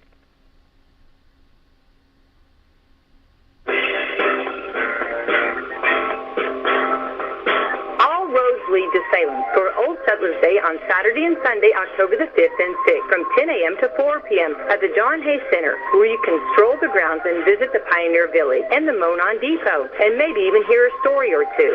Old Settlers Day was first established and held for the community back in 1875 to honor the pioneers who settled the wilderness lands of Indiana Territory that would eventually become Washington County. Enjoy the all-time favorite, fresh apple cider, parched corn, and a variety of foods and beverages, including fresh and hot beans and cornbread both days, plus lots of crafts and activities for the kids and adults. Check out the Take What You Want, Pay What You Want yard sale. Donations are still being accepted until Friday, October the 4th at 5 p.m. Don't forget to visit the Old Settlers Days in Salem on Saturday and Sunday, October the 5th and 6th. And we are back as the Panthers face a 4th and 10 here, but there's only 4 seconds to go here in the half, and they have the ball at the Lions' 47. And there's a snap to Sharp. He had 3 receivers out right. He's going to throw it downfield, and it's going to be to number 5, Deblotto, and the pass is going to be broke up by the Lions and fall harmlessly to the ground.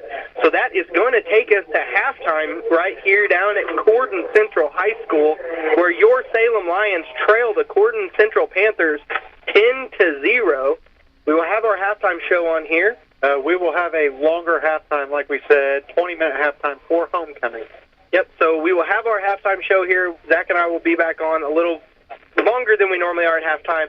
But, again, down here at Corydon Central, your Salem Lions trail the Corydon Central Panthers 10-0 at halftime. We will be back after this halftime break.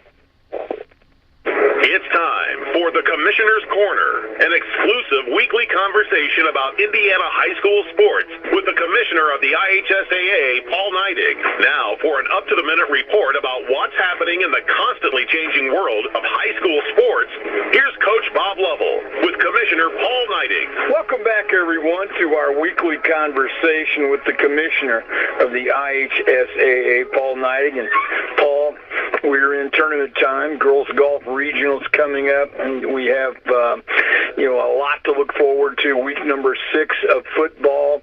The soccer pairing show comes up Sunday.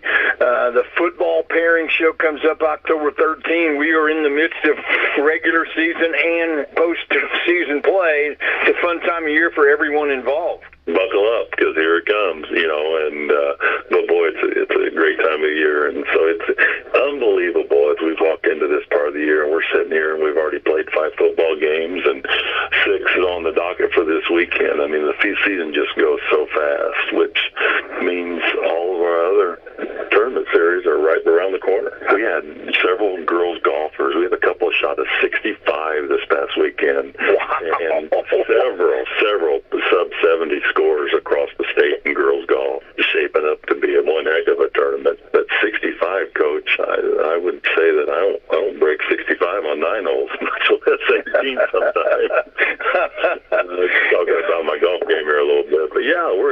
ready to go, and we're going to continue to play and celebrate some kids along the way. We talked about this before, but the cool thing is with the IHSA Champions Network is that all of our sports have pairing shows, and I would stack what we do production-wise, information-wise, up against anything that's done on a national level. Yeah, I think that's right, Coach. And and it's free. It's a free show to tune in and watch. A lot of them are on Sundays, and we have the pairing shows that students get together and they look forward to that draw. But it is an incredible value.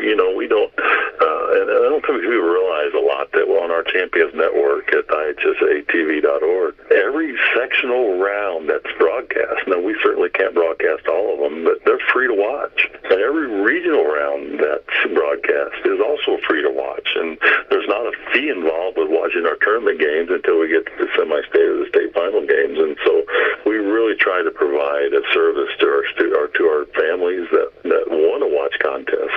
Well, I think we do, and I think we do it quite well. And mentioning that, again, the pairing show for football coming up on the 13th, week number 6. Weather has been interesting this fall, Commissioner. We've had a couple of weekends that have been challenging to get games in. It has been.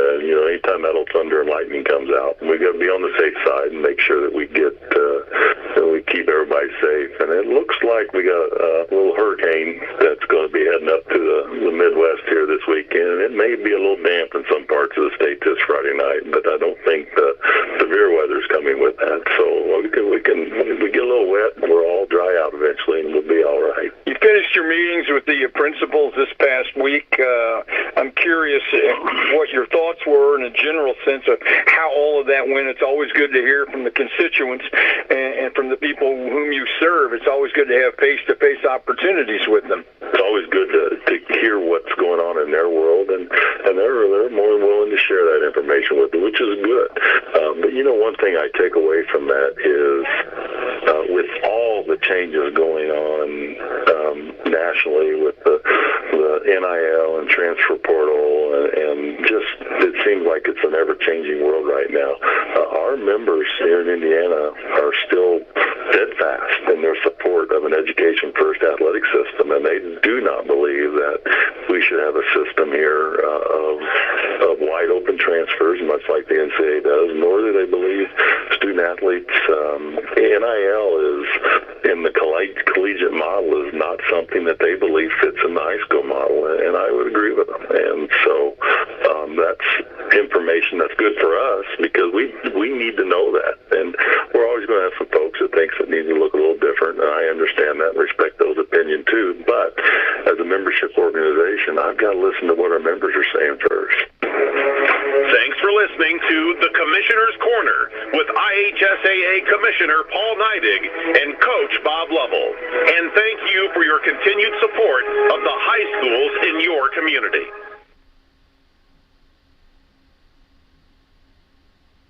Get the Boyd County Tire a call. Big or small, they service all. They have the name brand tires, to keep it moving on down the road. They got tires for private needs. They even got them for your farm machines. You can call them day or night. Do Boyd County Tire does it right. Big or small, we service all. Do Boyd County Tire. See your Michelin dealer today for the Michelin Defender tire. It's the tire that delivers what you want. Outstanding safety, more miles and fuel efficiency, all backed by an 80,000-mile limited warranty. Don't sacrifice. Ask for the Michelin Defender tire today at your local Michelin dealer. Find the right Michelin tire and get the expert service you deserve at DuBois County Tire and Supply in Jasper, Davis County Tire and Supply in Washington, and Knox County Tire and Supply in Vincent. See manufacturer's limited warranty book for details. Big or small, we service all. DuBois County Tire. This is Becky White from WSLM, and I'm here at the beautiful John Jones showroom in Salem, Indiana for the John Jones Auto Minute. Are you ready for a touchdown of savings? It's football season, and we're kicking off the biggest sale of the year at John Jones Auto Group. Whether you're tailgating or heading to the big game, we've got the perfect ride for you. From sporty SUVs to family-friendly minivans, every vehicle is priced to win. Plus, enjoy unbeatable trade-in deals, 0% financing, and available service contracts that keep you covered long after the final whistle. So why wait? Gear up for greatness with John Jones Auto Group. We're your winning team for the best cars and deals around. Visit us today at one of our 4 convenient locations, Salem, Scottsburg, Greenville, or Corydon, or check us out online at johnjonesautogroup.com. And remember, John Jones Auto Group, you see so many because they paid so little. John Jones supports our West Washington Senators. Good luck tonight. Go team!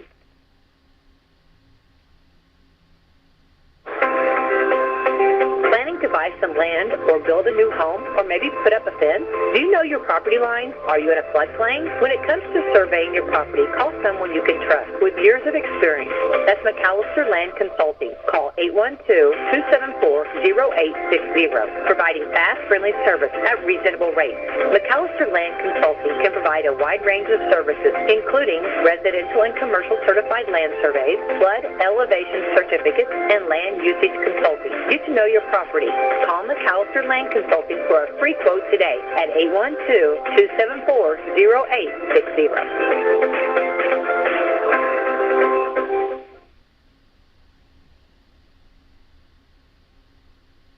Let's get on our feet and give a big hand to the starting lineup at McDonald's here in Salem. The quarter pounder is coming on the field. Filet of fish and those golden delicious fries are warming up on the sidelines. And now for the feature star of the night, the Big Mac.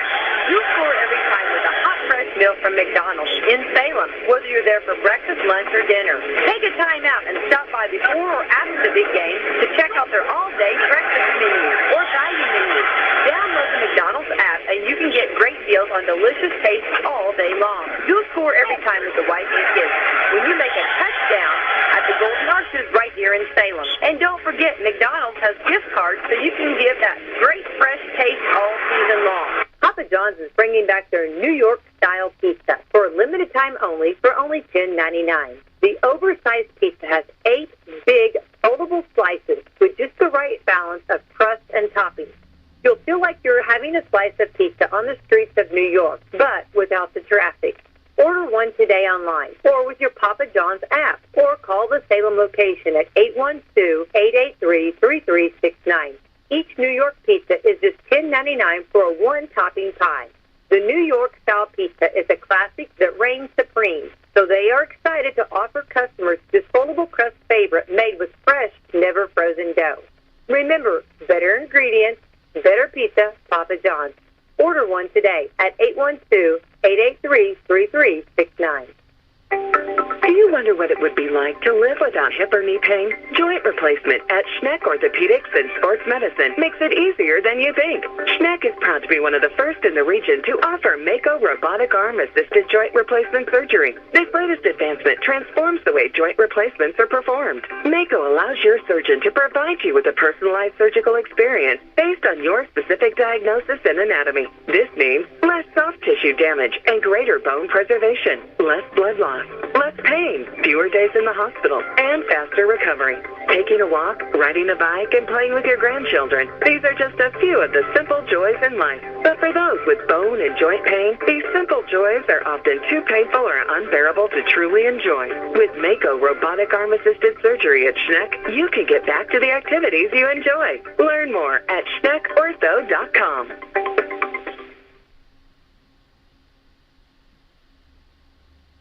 Got land? Want cash? Vital Farms is here to help. Become an egg farmer and we'll set you up with our best-in-class support team. Teach you egg farming our way and compensate you fairly for the eggs you produce. Call 844-494-VITAL today to learn how you can transform tree-filled or underutilized land into cash flow for your family. Again, our number is 844-494-VITAL or apply online at vitalfarms.com/farmers. Hoosier fans, it's a new era of Indiana football. Catch the action as head coach Kurt Signetti leads your Hoosiers into Memorial Stadium on Saturday, September 28th against the Maryland Terrapins. Purchase your tickets today for all the remaining home games this fall by calling 812-855-4006 or by visiting IUHoosiers.com. Cheer on the Hoosiers to victory and help back the Rock. Go IU.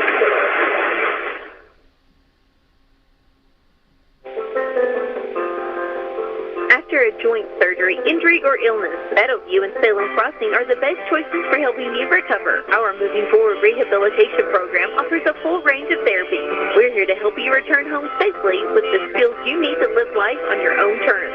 Meadowview and Salem Crossing, two great options for your rehabilitation. To learn more, visit asccare.com or call 888-996-8272.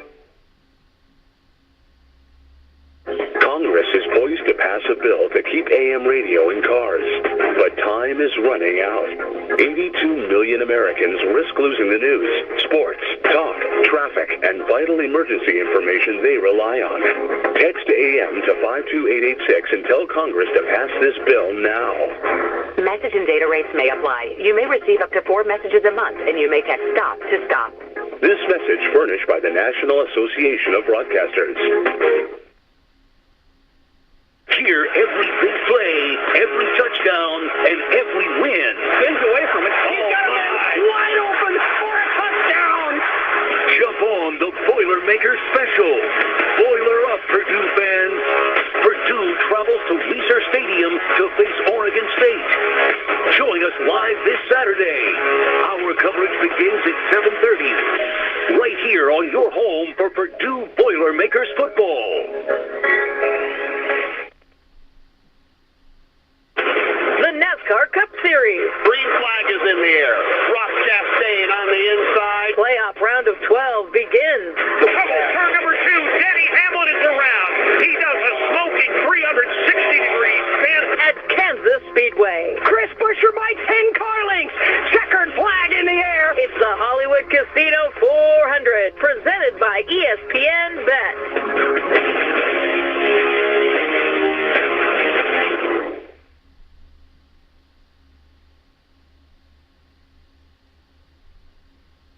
Now, more exciting Salem Lions football on 97.9 FM.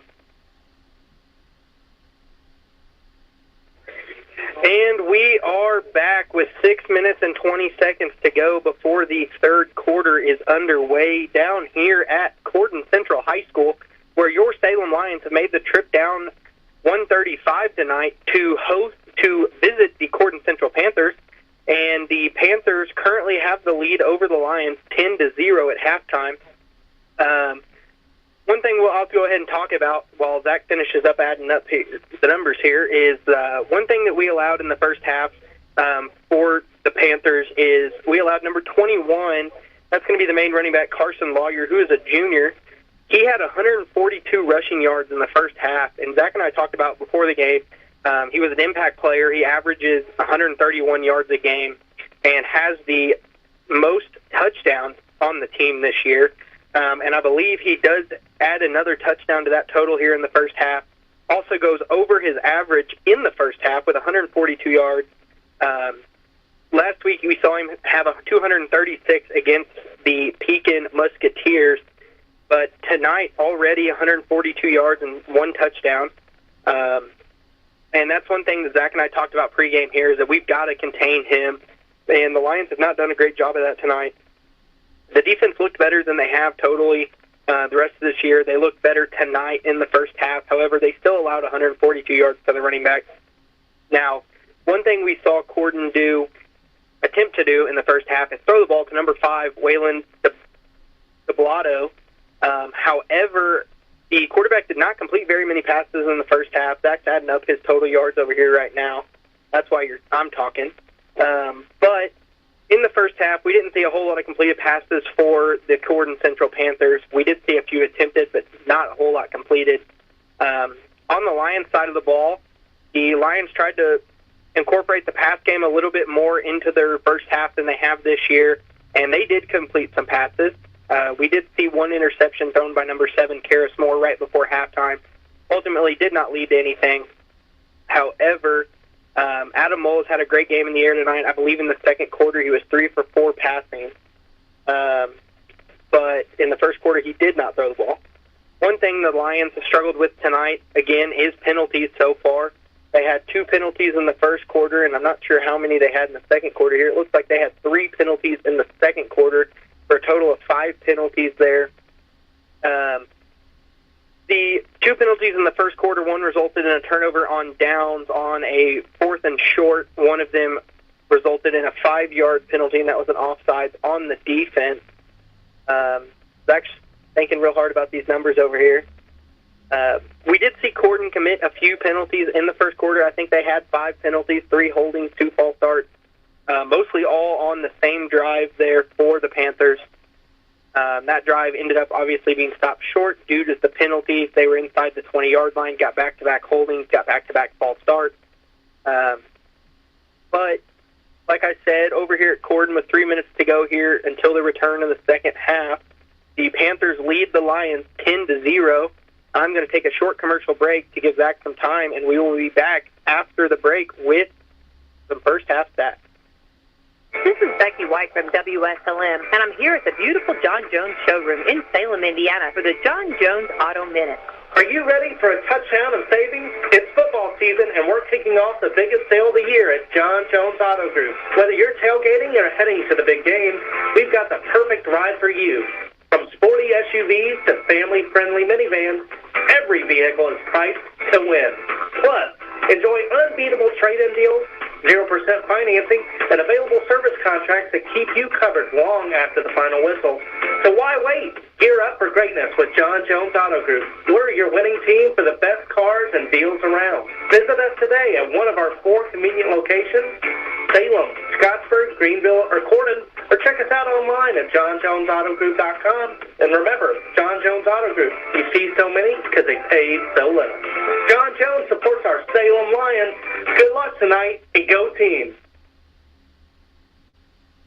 Let's get on our feet and give a big hand to the starting lineup at McDonald's here in Salem. The quarter pounder is coming on the field. Filet of fish and those golden delicious fries are warming up on the sideline. And now for the feature star of the night, the Big Mac. You'll score every time with a hot, fresh meal from McDonald's in Salem, whether you're there for breakfast, lunch, or dinner. Take a time out and stop by before or after the big game to check out their all-day breakfast menu or value menu. Download the McDonald's app and you can get great deals on delicious tastes all day long. You'll score every time with the wife and kids when you make a touchdown at the Golden Arches right here in Salem. And don't forget, McDonald's has gift cards so you can give that great fresh taste all season long. All right, and we are back. Zach's got some stats here for the first half. Of course, they're unofficial stats. They're not 100%. We try to get them as close as we can, but they're always probably a couple yards off. But Zach, take it away with some of those stats. Yeah, starting with Corydon here, their quarterback, number 4, Bobby Sharp. He went 7 for 15 passing and 50 yards in the first half. It's been surprising. DeBlato, the impact player, he's only got 2 catches for 23 yards. That's way under his average for this time or for a game. Yeah, we saw number 4, Bobby Sharp, at quarterback in the first half, and number 5 at what is his name? DeBlato. At number 5, DeBlato at receiver, and we did see Sharp throw some errant throws DeBlato's way that could have resulted in big plays, but he just missed him running down the field. Yeah, and then whenever we flip over to the Salem side of the ball, Adam Mull, he had 36 yards rushing, and he went 3 for 4 passing, 19 yards. And we add up here, Hansford had a 12-yard reception, and number 7, Karis Moore, he had the only interception so far in this game. Yeah, and it looks like Peyton Shockey also might have had a catch there, I believe. Yeah, it was that 10-yard reception on the far sideline. Okay, yep, that was a good play for the Lions. That actually resulted, it was on a 3rd and 7. That 10 yards did get the first down for him and continued the drive for him there. What kind of rushing stats do we have there, Zach? Like you mentioned, number 21 for Corydon, Carson Lawyer, he had 142 yards on the ground. He had 5 yards receiving and a touchdown. That was a rushing touchdown. Number 6 for Salem, that is Noah Deaton. He has 8 yards on the ground. 24 yards on the ground. And number 8, Braxton Dean, has 25 yards on the ground. You know, we talked pregame. Dent was out. We're going to see Braxton Dean and Noah Deaton get most of the carries for the Lions, and that has reigned true, but it looks like the Lions have about less than 100 yards rushing in the first half. Really, both teams, but more so for Salem, there's just nothing they can get established in this game. Yeah, the Lions have not been able to get a run game or really a pass game. They did go 3 for 4 in the first half. Well, they went 3 for 5, but the trick play resulted in a interception there for the Lions. But, we don't see the Lions throw the ball as much, really, as we did in the first half. We saw Mole rolling out a little bit. That's something I kind of like. He's a left-handed quarterback. They had him rolling to his left. But hopefully the Lions here had a conversation with Coach Gleason at halftime. We did not have a coach interview because of the rain. We weren't going to send poor little Zoe out there in the rain. We also didn't want to get the mic wet. That was our main concern. But the Lions here are going to, I believe, get the ball, correct, Zach? Yes, we deferred. So the Lions are going to get the ball here first in the second half. Clock is ticking down here, about 30 seconds to go here before the second half starts. Again, we are down at Corydon Central tonight, where your Lions are visiting the Corydon Central Panthers, and they currently trail 10-0 here. Zach, you ready to get the second half started? Yes, I am. All right. We wait for the second half to start. What do you think is going to be the biggest key for Salem to turn this around in the second half? I think the biggest key for Salem right now is ball control. Like you said at halftime, the Lions only ran 7 plays in the first quarter. You can't do that and win a football game. You've got to have more than 7 plays. They also need to contain number 21 running the ball. I would agree. One other stat I failed to mention is Salem had a total of 15 yards in penalties in the first half, and Corydon had 40 yards in penalties. Yeah, there's been a lot of penalties on this play, a lot of holdings called. But we are back here for the second half down here at Corydon Central for the Lions and Panthers matchup tonight. Again, at halftime, the Lions trailed the Panthers 10-0 with a rushing touchdown and a field goal for the Panthers as the only scoring in the first half here. We've got number 12, Bryce Gerlach, in the kickoff. We saw him go down late in the first half with an injury, but it does look like he's okay. He was actually in the homecoming running. But it looks like he's okay and might have just taken a stinger. Yeah, you don't want to see any player get hurt, but it's glad to see even an opposing player. So, Gerlach lines up for the kick. Panthers are ready to get this second half started. Here's the kick from the 40. It's a deep kick, going to be at Noah Deaton that caught it about the 15-yard line. He caught that in stride. He's going to break a tackle, get knocked down at the 30-yard line, I believe is where they're going to mark him here. That was a big hit from the Panther there, number 33. That is Trevor Henry. He is a 6', 195-pound senior for the Panthers. But the Lions are going to get this first drive started on their own 30-yard line. That's the second big shot he's already taken in this game. He had that big hit on the far sideline in the second quarter. Lions come to the line. Mole under center, Deaton and Dean in the backfield. Karis Moore out left, Peyton Shockey out to the right. And there's the snap. Tossed out to Deaton around the right side, and he's got a little bit of room to run. He's across the 30, across the 35, and he's running down the sideline. He is finally pushed out of bounds with a big hit again across the 50-yard line down to the Panthers' 45, I believe. Great start there, about a 25-yard carry for Noah Deaton to start the second half. That's exactly what we needed to start the second half, the momentum to swing in our favor. Being only a 10-0 game at halftime, we haven't seen this low scoring of a first half since probably North Harrison. Yeah, so they're going to mark him out of bounds actually at the 46-yard line. So that is going to be a 24-yard carry for the Lions there. We do have a Panther down, and I believe that's number 6, Jordan Baker, maybe. I think that's number 8. Is it number 8? These numbers are hard to see at a distance with the contour of them, so that number 8 is going to be Jack Waite. He is a senior, 6', 180 pounds. Like you said, you hate to see an opposing player go down, even though they are an opposing player. You just never want to see an injury. He is up on his feet, not really being helped off the field. Looks like he's okay, I believe. Yeah, he may probably just shaken up. Yeah, it looks like he may have got a stinger there. I think he might have been in on that tackle on the sideline there. He's shaking his left arm. Looks like he probably just got a stinger. The Salem breaks the huddle here, and Corydon comes out to line up. Lions come out 1st and 10 on the Panthers' 46-yard line. 11:45 to go. Lions trail 10-0. Going to be Mull under center here. Karismore out to the right. Peyton Shockey wide out left. Braxton Dean offset behind Mull on the left, and Noah Deaton directly behind him. Karismore in motion. There's the snap. Toss to Braxton around the right side, and he is going to cross the 45-yard line before he is spun down at the 43-yard line. It's going to be about a 3-yard gain there for the Lions. There's nothing wrong with these short little games where you can chip away at the clock and take care of the time of possession. Yeah, absolutely. Especially, we talk about ball control. Corydon can't really score on offense. They don't have the ball. So the Lions need to hold on here. That is a good point. So it's going to bring up 2nd and 7 for the Lions. Ball on their own on the Panthers' 43-yard line. Mull under center. Dean and Deaton in the backfield. There's the snap, and Mull's going to draw back to throw it out right to the Peyton Shockey, who catches it at the first down marker, crosses the first down marker down to the 35-yard line, and that's going to be a pitch and catch for a first down for the Lions. Yeah, this first start for Peyton Shockey out there, receiver, that was a beautiful little pitch and catch that he had. Yeah, he just ran a short little, 8-yard hitch route, it looked like. I think that's called a curl route. And he got enough for the first down.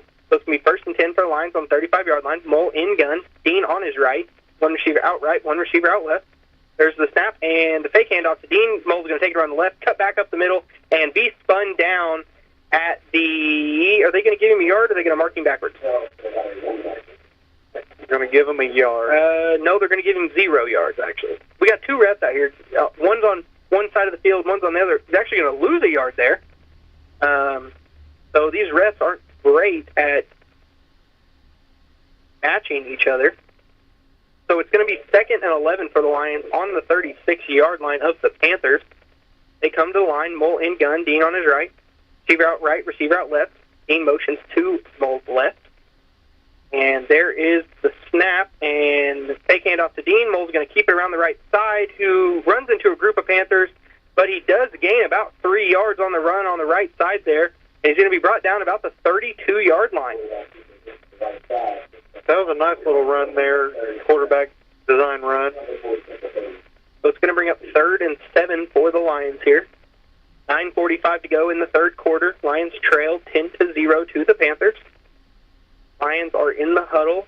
Peyton Shockey comes in with the play as they break the huddle. It's going to be Mull under center, Dean and Deaton in the backfield. Shockey out to the right. There's the snap. Fake handoff. Mull drops back to throw. He's got a receiver open. He throws it downfield, and it's going to be broke up at the 5-yard line by number 5, DeBlotto.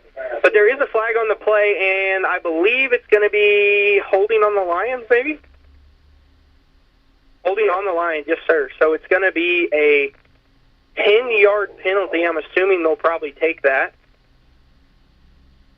So it's going to be holding on the Lions.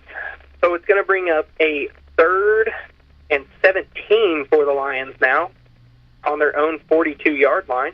I hope that isn't a momentum killer for Salem here. I feel like penalties have really just killed our momentum all season long. Penalties and turnovers. It seems to be kind of the story of all of our drives this year.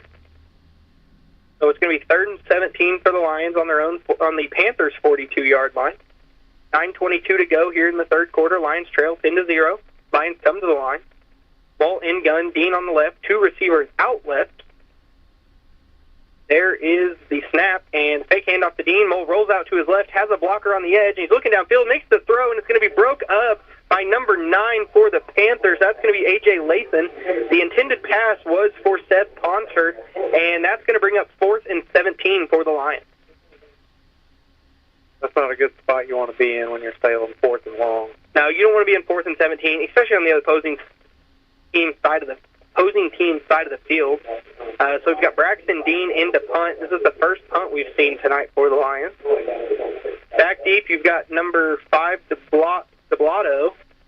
And there's the punt for Braxton. It's going to be a decent punt. It's going to bounce about the 15, roll down, and it's going to cross the goal line for the touchback. So the Panthers are going to be taking over at the 20-yard line, and we will be back after a short commercial break.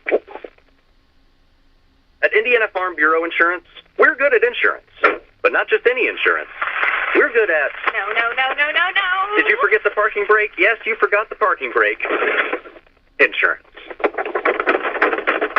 When the forecast calls for cheese ball size tail insurance. Even shouldn't have parked under that tree. Sorry, Jason, we're going to cut your commercial short there. The Panthers are already on the line, 1st and 10 on their own 20-yard line. And there's the snap to Sharp. He hands it off to Lawyer up the middle, who cuts back, breaks a tackle, crosses the 25-yard line, and is brought down at the 27-yard line there. 28-yard line. It's going to be a gain of about 8 yards for the Panthers there. Panthers get to the line quick, and they're ready to run their plays. Yeah, it looks like their tempo's speeding up a little bit here in the second half. 8:40 to go here in the third quarter. Lions trail 10-0 to the Panthers.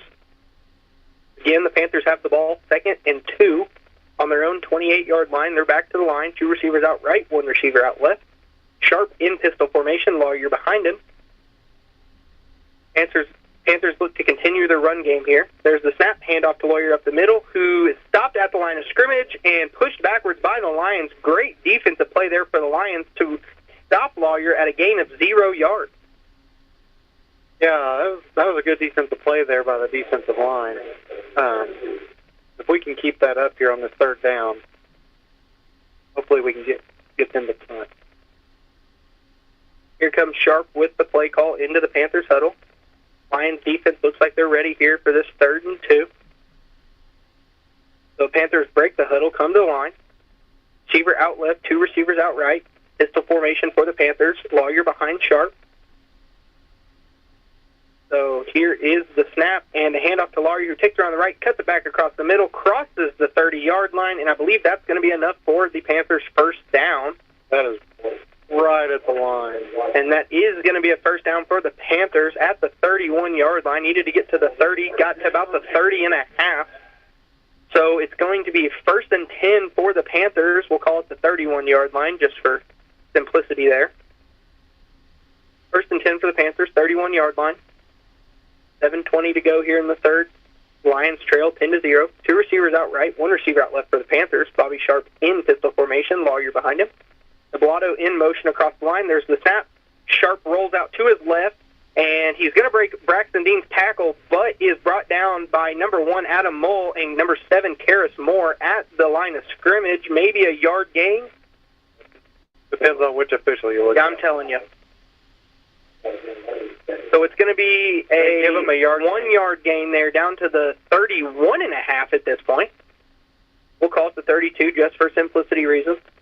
So it's going to be 2nd and 9 for the Panthers on their own 32-yard line here. Panthers come out, 2 receivers out right, 1 receiver out left. Sharp in pistol formation, Lawyer behind him. 6:30 to go here in the third. There's a snap handoff to Lawyer up the middle. He's met by a line, but breaks through the tackle, but is met by the rest of the Lions at the line of scrimmage. I believe that he's actually going to be a yard behind the line of scrimmage and brought down for a 1-yard loss.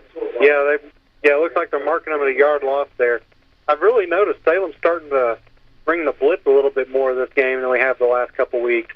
Yeah, we've seen Corydon run the ball a lot tonight, as expected, with number 21 Lawyer. We'll look to see if they incorporate the air attack more here.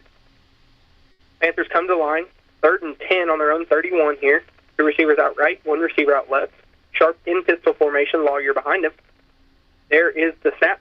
Sharp drops back, swings it out to Blotto, and he's got a block, but he's going to be met by a group of Lions, and he's going to be brought down. There's a flag from the other side of the field from a ref.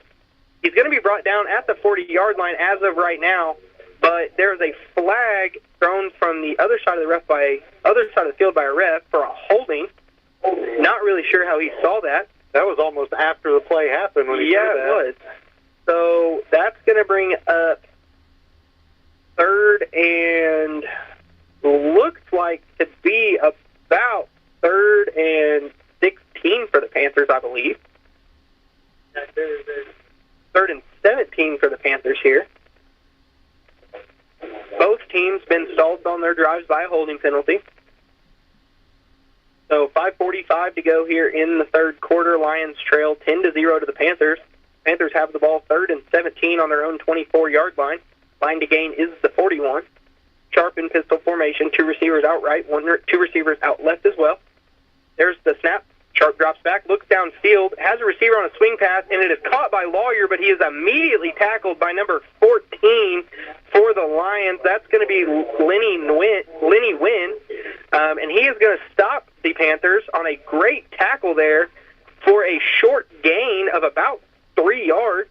So that's going to bring up 3rd and 14 for the Panthers. 4th and 14 for the Panthers. That was beautiful coverage right there. He was right there on top of him whenever he caught that ball. He wasn't going anywhere. It was a hard hit, too. Yeah, it was a great defensive play there from Lenny Wynn. But the Corydon kid made a great catch. He was getting hit as he caught it, made a great catch, held onto the ball. But that brings in the punt team for Corydon, and they're throwing flags before anyone's lined up. Yeah, it's going to be, I believe that's 12 men on the field for the Corydon. That flag's going to be on number 21, Carson Lawyer. Yeah, there was 12 for Corydon. One too many men on the field for Corydon, so that's going to push them back another 5 yards. It's going to bring up 4th and 19 for the Panthers on their own 22-yard line here. Looks like number 12 into punt, I believe, Zach. Is that correct? No, it is number... Punt's away. A good punt. It's going to land about the 43-yard line and take a Corydon roll down to about the 30, where the Lions are going to start their drive on their own 30-yard line, 1st and 10. 4:45 to go here in the third quarter. Lions trail the Panthers 10-0. After a joint surgery, injury, or illness, Meadowview and Salem Crossing are the best choices for helping you recover. Our Moving Forward rehabilitation program offers a full range of therapy. We're here to help you return home safely with the skills you need to live life on your own terms. Meadowview and Salem Crossing, two great options for your rehab. All right, the Lions are already back to the line here on this drive in the third quarter. Lions have 1st and 10 on the 30-yard line. There's a snap toss out right to Braxton Dean, and he is going to cross the 30 and be brought down by a group of Panthers at the 34-yard line. So it's going to be a 4-yard gain there on the first play on this drive for the Lions. You know, that keeps you right on tempo there. You can get you to 2nd and medium, which hopefully you get 3rd and short. Yep, so it's going to bring up 2nd and 6 for the Lions on the 34-yard line. They have marked this again in the wrong spot. Going to bring up 2nd and 7 for the Lions on the 33-yard line.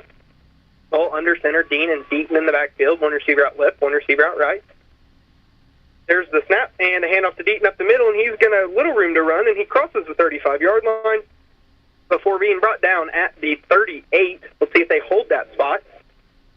So he's going to be down at the 38-yard line. It's going to bring up a very manageable 3rd and 2 for the Lions here on their own 38-yard line. 3:55 to go here in the third quarter. Lions trail 10-0. Not a lot of points put on the board in this game so far. This has been the lowest scoring game since North Harrison. Yep, Lions look to put their first points on the board this game. Back to the line, 3rd and 2. Bull tosses to Dean around the right side, who breaks across the 40, gets the first down, and is brought down at the 43-yard line. So the Lions pick up a quick first down in 3 plays. And they are going to have 1st and 10 at their own 43-yard line here. You know, I'm noticing Salem's bringing the tempo here in the second half. Yeah, they've sped up a little bit. We've seen the Lions kind of revert back to that, under center toss formation. As I say that, they come out and gun here. Mullen gun, Dean on the right, receiver out left, receiver out right. There's the snap. Mole's going to fake the handoff to Dean, taking himself around the right side, be wrapped up behind the line, break a tackle, be wrapped up again at the line, and get a gain of 0 yards there. Great effort by Mole to get back to the original line of scrimmage there. So,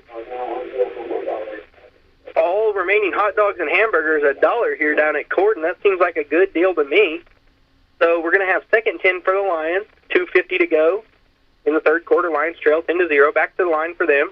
2nd and 10 on the 43-yard line. Well, quick snap there, toss to Dean around the middle, who takes it up the middle and is brought down short of the 50-yard line, brought down for his final stop at the 48-yard line.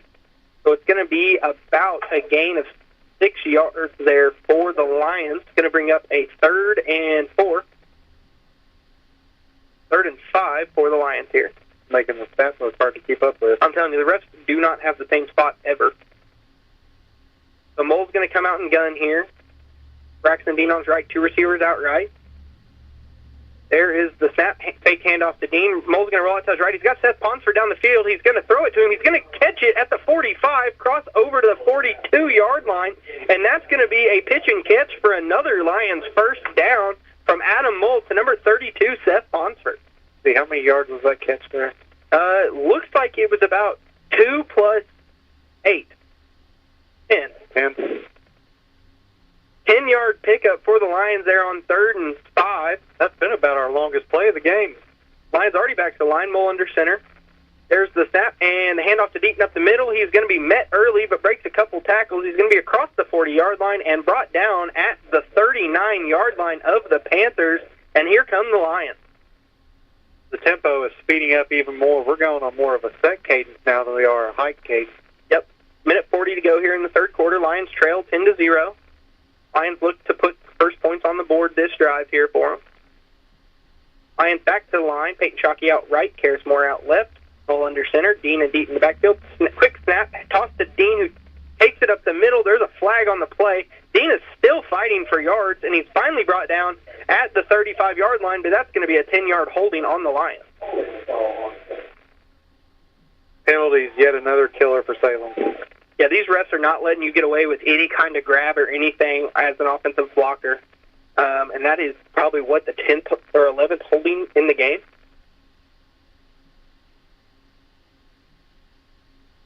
Seven. 8.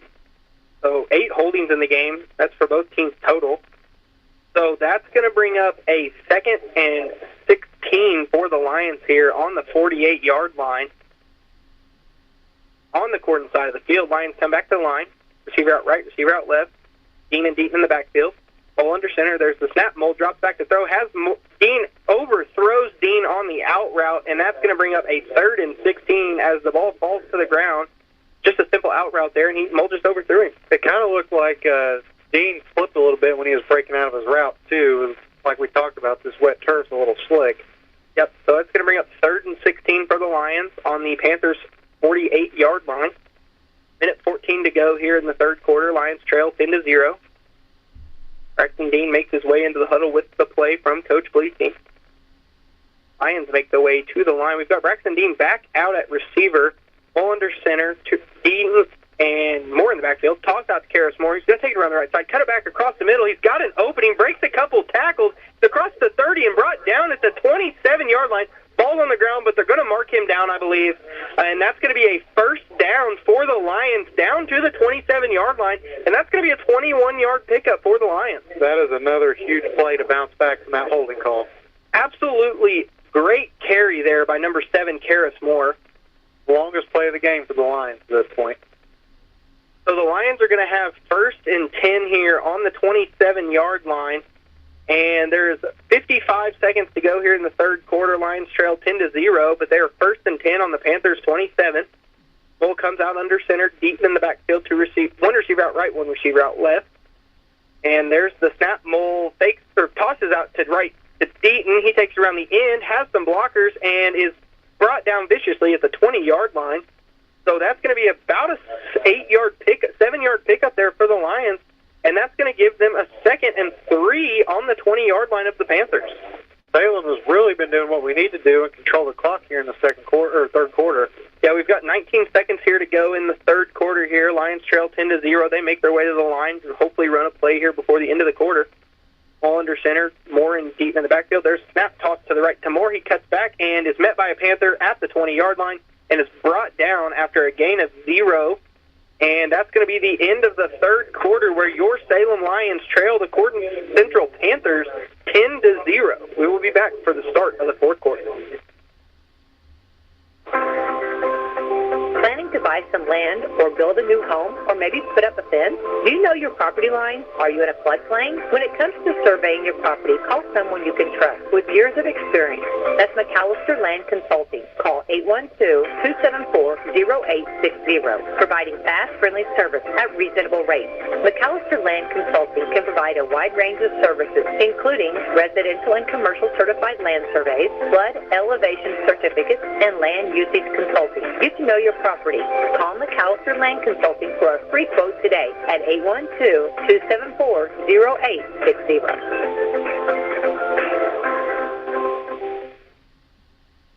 we are back for the start of the fourth quarter, and it's time for our fourth quarter break sponsors list here.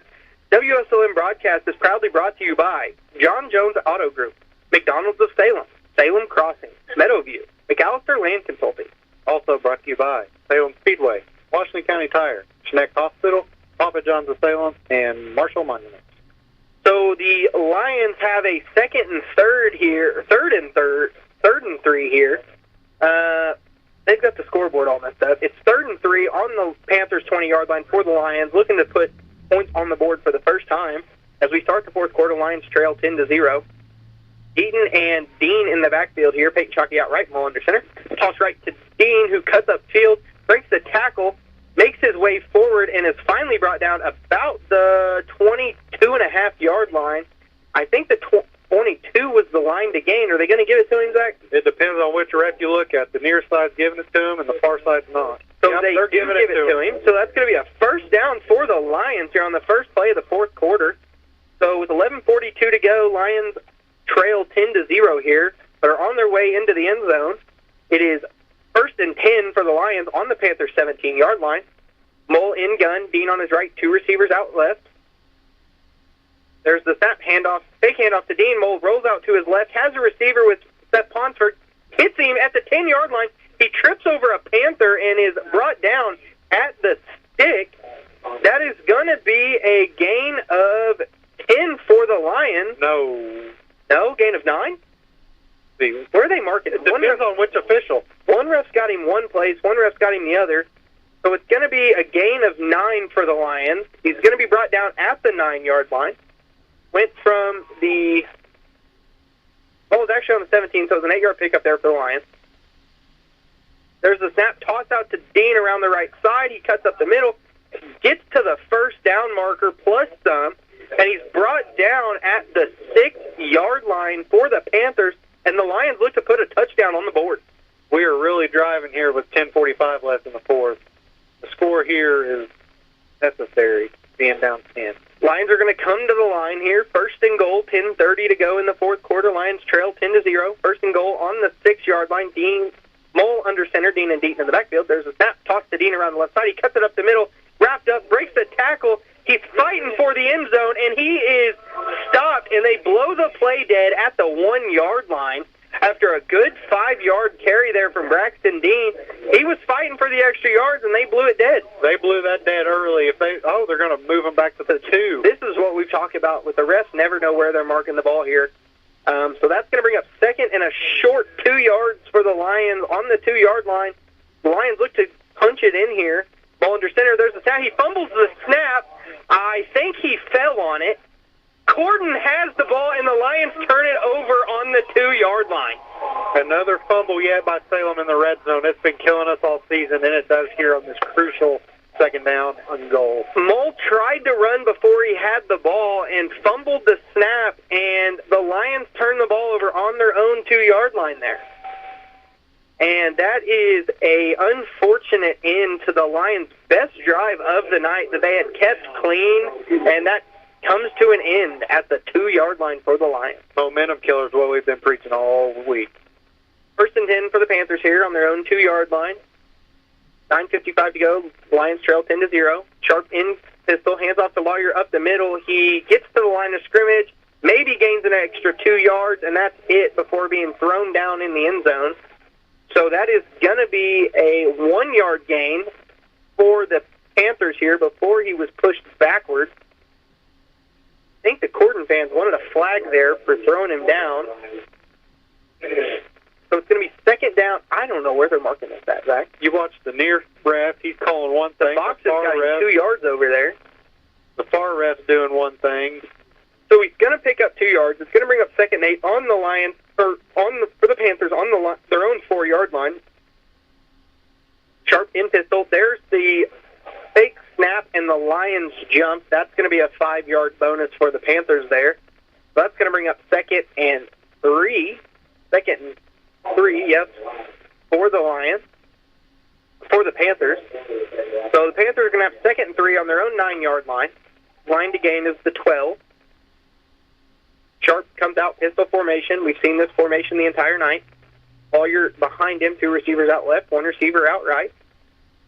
And there is the snap for the Panthers. And it's going to be hand off to Lawyer up the middle, who cuts back across the middle, has really nowhere to go. He's going to make his way up to the 10-yard line, gain a yard, and it's going to bring up 3rd and 2 for the Panthers. You know, Corydon's really spread the field out this whole game with 4 receivers out. There's not many teams in the Mid-Southern Conference that do that. No, we don't see a whole lot of spread offenses here. They're running the ball up the middle mostly with Lawyer, but you are correct. They do spread the field wide, from sideline to sideline, basically. Scottsburg and Silver Creek's about the only schools we've played that's done that. Yep. So the Panthers are breaking the huddle. They're making substitutes. They don't know what's going on. Sharp in pistol formation. 3-back set for the Panthers. We have not seen this. 1 on each side of the quarterback. 1 in directly behind the quarterback. The refs are blowing it dead. They don't know what's going on. 8:13 to go here in the 4th quarter. They throw a flag. It's going to be an illegal substitution, I believe, on the Panthers. And that's what it is.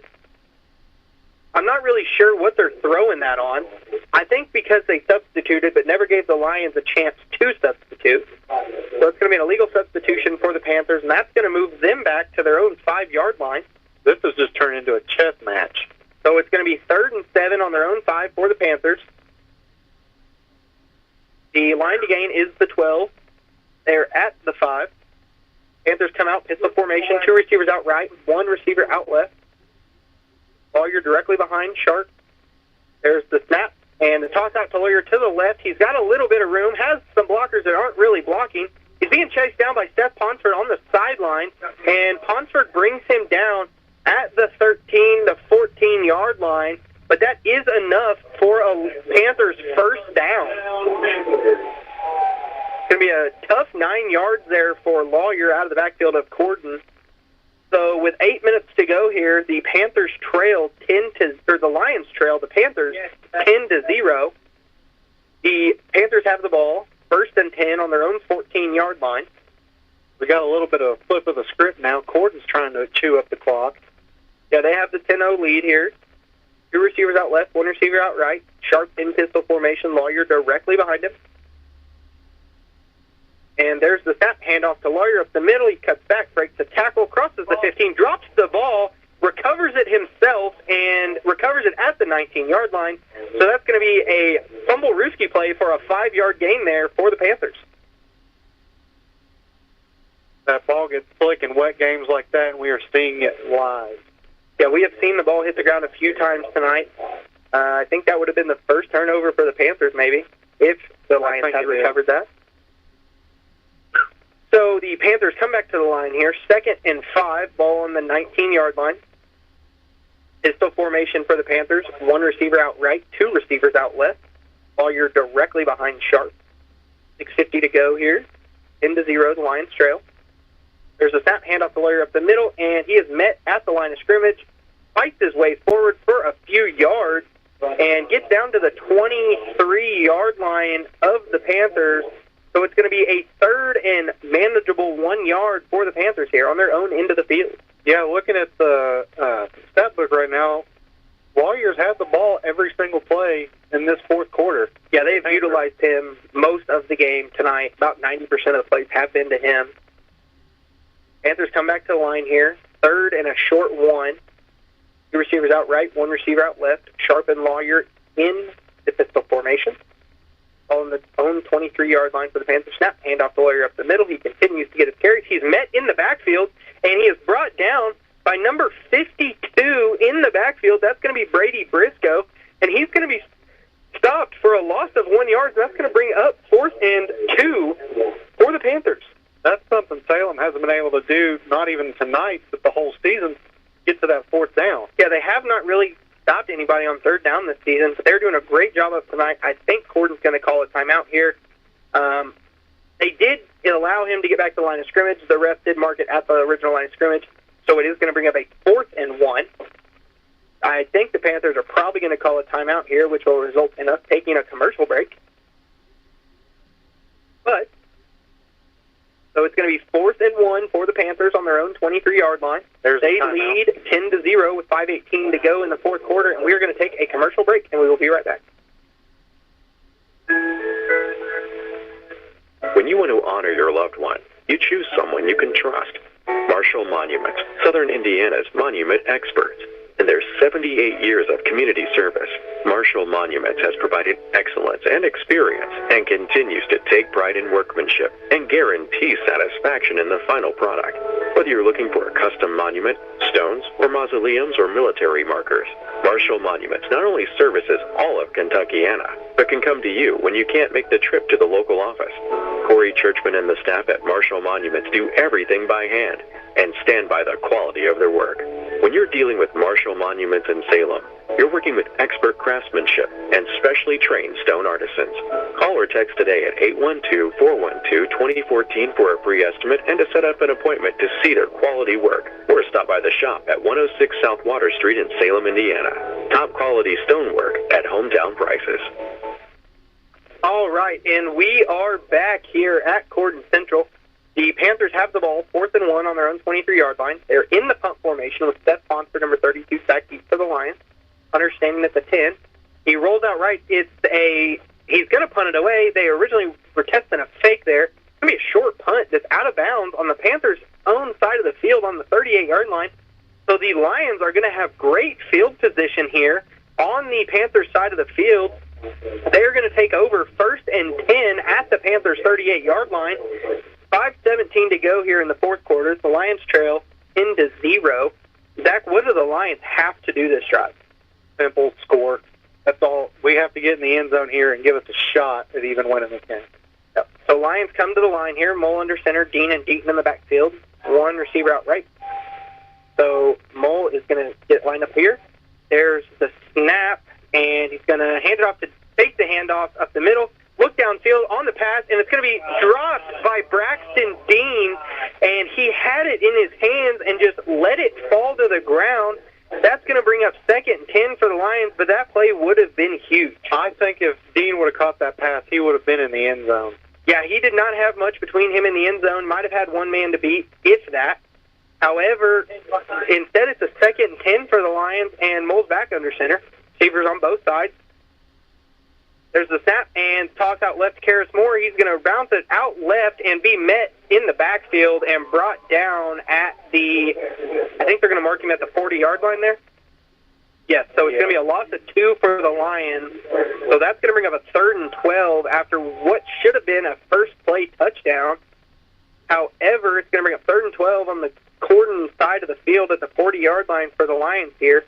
And they need a big play here with 4:45 to go. Yeah, 3rd and long to go. It's hard to do much anything, especially in this rainy weather. 4:30 to go here now in the fourth quarter. Lions trail 10-0 down here to the Corydon Central Panthers. Pull back up to the line here. In gun, Karis Moore on his right, 2 receivers outright. And there is the snap and the fake handoff to Karis Moore. Adam rolls out, and he blew up a block on here over the edge. He hits Seth Ponsford at the 30-yard line and gets to maybe the 31. So that's going to bring up a 4th and manageable 1 yard here. One of the Corydon kids blew up one of the Salem blockers there. There was 4 Corydon defenders standing there looking Mole right in the face. Yep. So luckily Mole was able to get it out quicker than they were able to get to him. So it's going to bring up 4th and 1 for the Lions here on the Corydon 29-yard line. This is a must-convert 4th down for the Lions here with 3:45 to go. They trail 10-0 to the Panthers. Back to line, Mole under center. There's a snap, toss to the right to Karis Moore. He cuts it back up the middle and is stopped short of the first down at the 30-yard line. So that is going to be a turnover on downs for the Lions, and the Panthers are going to take over here in the fourth quarter. 3:39 to go in the fourth quarter. Lions trail 10-0, and they have just turned the ball over on downs to the Panthers.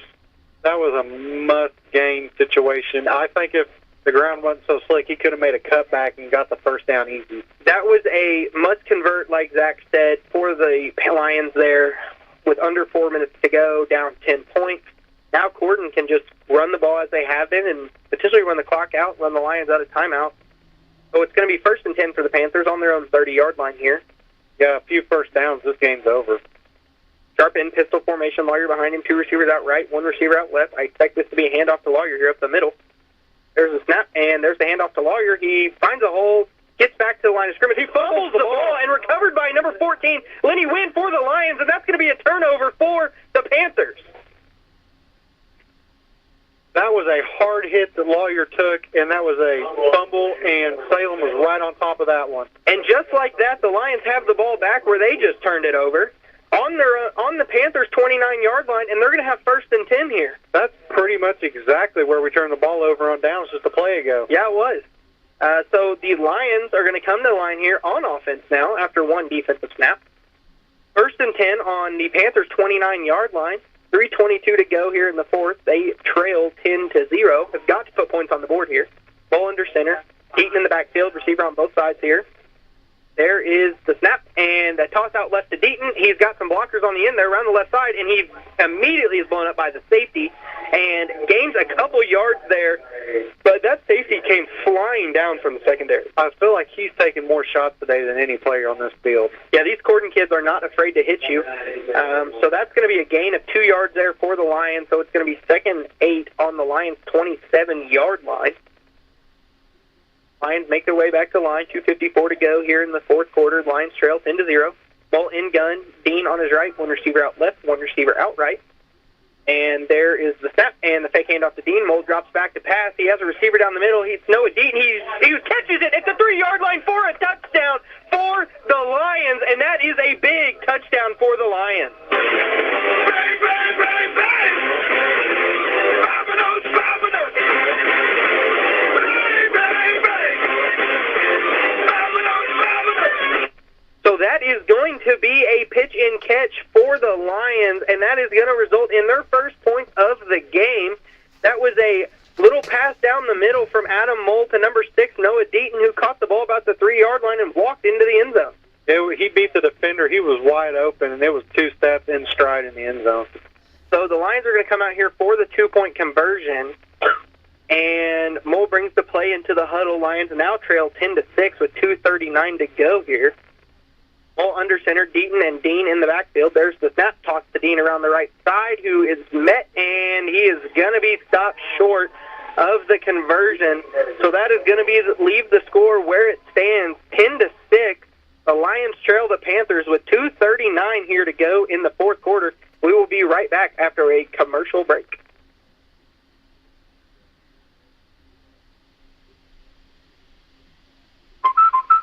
Drew and Johnson Scott here to tell you that American Family Insurance is committed to protecting your dream home so that your family has a place to share laughs, celebrations, and milestones, which is why their new homeowner discount rewards customers who have purchased a new home in the last 3 years with a discount on their homeowner's policy. American Family Insurance. Insure carefully, dream fearlessly. Contact Rodney Bruff, agent at Rodney S. Bruff Agency Incorporated at 812-277-1400 today. Discounted savings amounts and eligibility will vary. Some restrictions apply. American Family Mutual Insurance Company, SI, and its operating company, 6,000 American Parkway, Madison, Wisconsin. Products not available in every state. And we are back down here at Corydon Central High School, where the Cluckers scoreboard currently shows 2:39 to go here in the 4th quarter. The Panthers are leading the Lions 10-6 here as the kickoff here after the Lions touchdown. That goes to show what kind of game the turnovers can make it. Yeah, if it's a momentum swing, it's a momentum game. Yep, the Lions turned the ball over on down on a 4th and 1. We thought, that might have been the last drive for the Lions. First play on defense. They cause a fumble, get it back, and in 2 plays score a touchdown on a big pass play. We've not seen, I think that's only the 4th passing touchdown of the season this year. But Corydon is really anticipating a onside kick here. Yeah, you got to be, I would think, with 2:39 to go here. But we got Braxton Dean in to kick. Number 21, Lawyer, is in deep by himself. All the other Panthers are on the 50-yard line and the 40 waiting for the kickoff here. So here is the kick, 2:39 to go. Lions trail 10-6. Braxton, there's the kick. It's a short onside kick recovered by, it's Freak, and it's fighting for it on the ground. There's a pile of football players on the ground fighting for the ball, and it is recovered by Corydon on their own 37-yard line.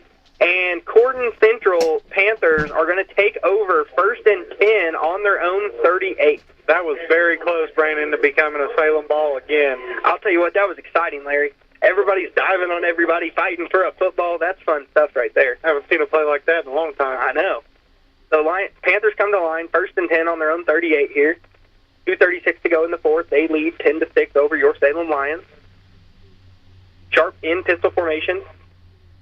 Number 5, DeBlotto in motion. Toss out right to Lawyer, who's met by a Lion but breaks the tackle, crosses the 40-yard line, and is going to be brought down at the 41-yard line. And that is going to be the Lions' time out there, stopping the clock with 2:30 to go.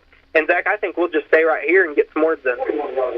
Yeah, I think this is pretty much going to be timeout after timeout after timeout, trying to get the ball back. Yeah, I agree. I think, have the Lions used a timeout this half yet? I do not believe they have. No, we have not. That is the first one right here. The Lions still with 2 timeouts remaining here.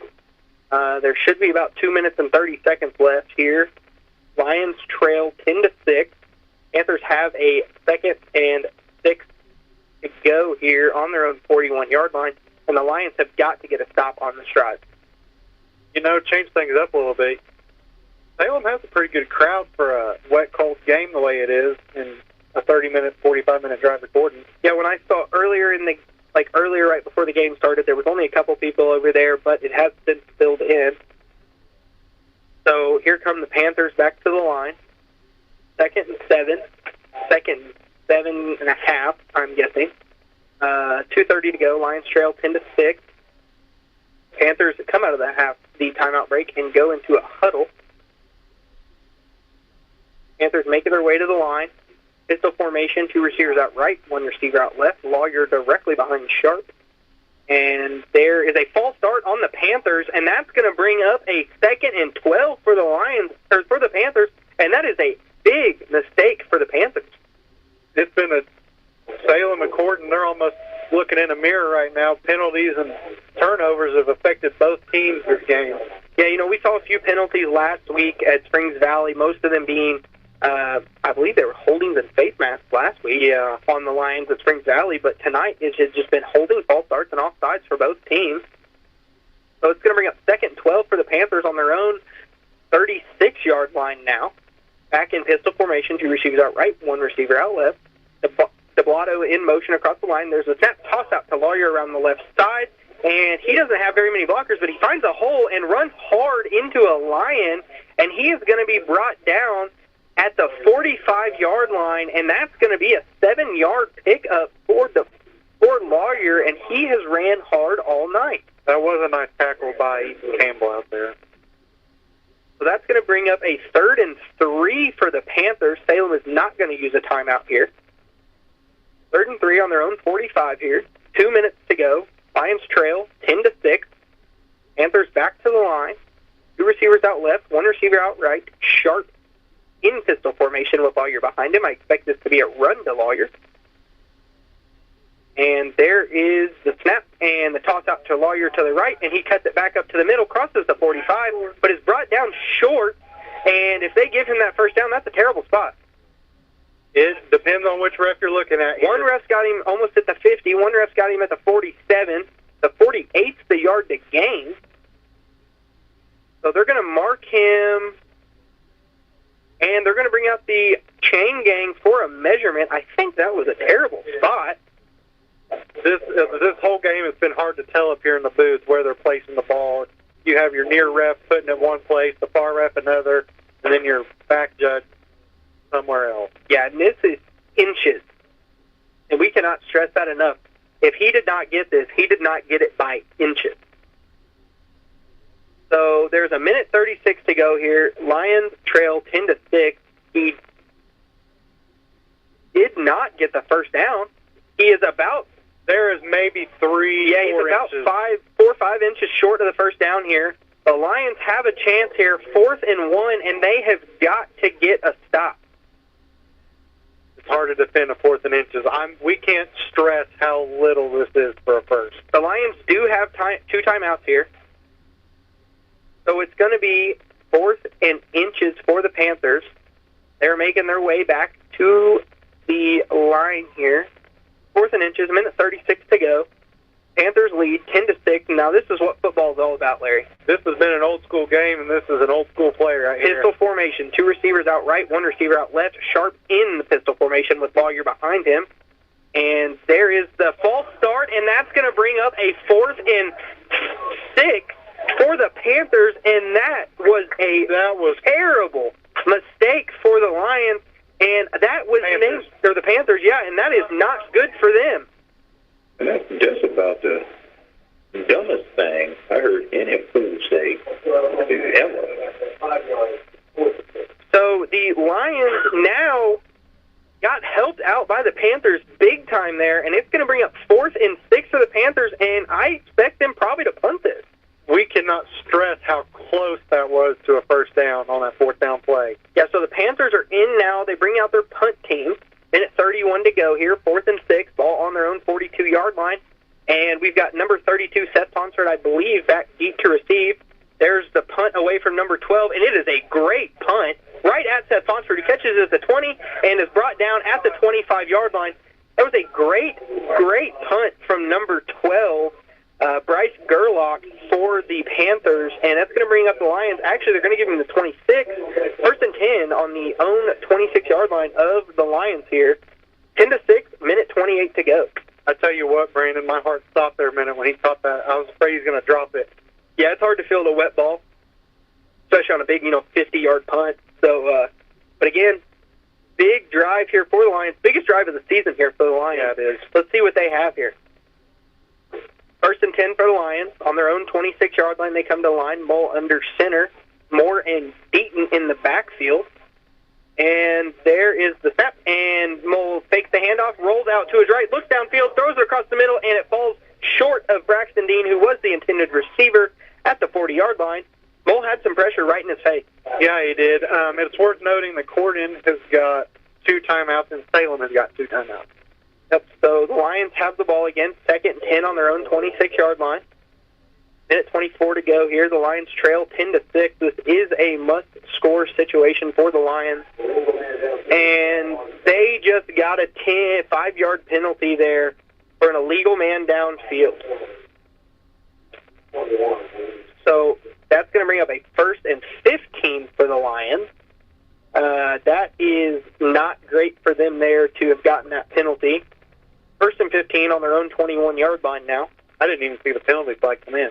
I didn't either, but they had a lineman downfield, not what you want in that situation. Minute 24 to go. Lions trail 10-6. Receiver out right, receiver out left, Mole under center. There's a snap toss to left, Karis Moore, who cuts up the middle into the middle of the field and is brought down by a group of Panthers after a 2-yard gain, and the Lions are going to take a timeout here where it is going to be 2nd and 12 for the Lions on their own 24-yard line, and we're going to get a short commercial break in here.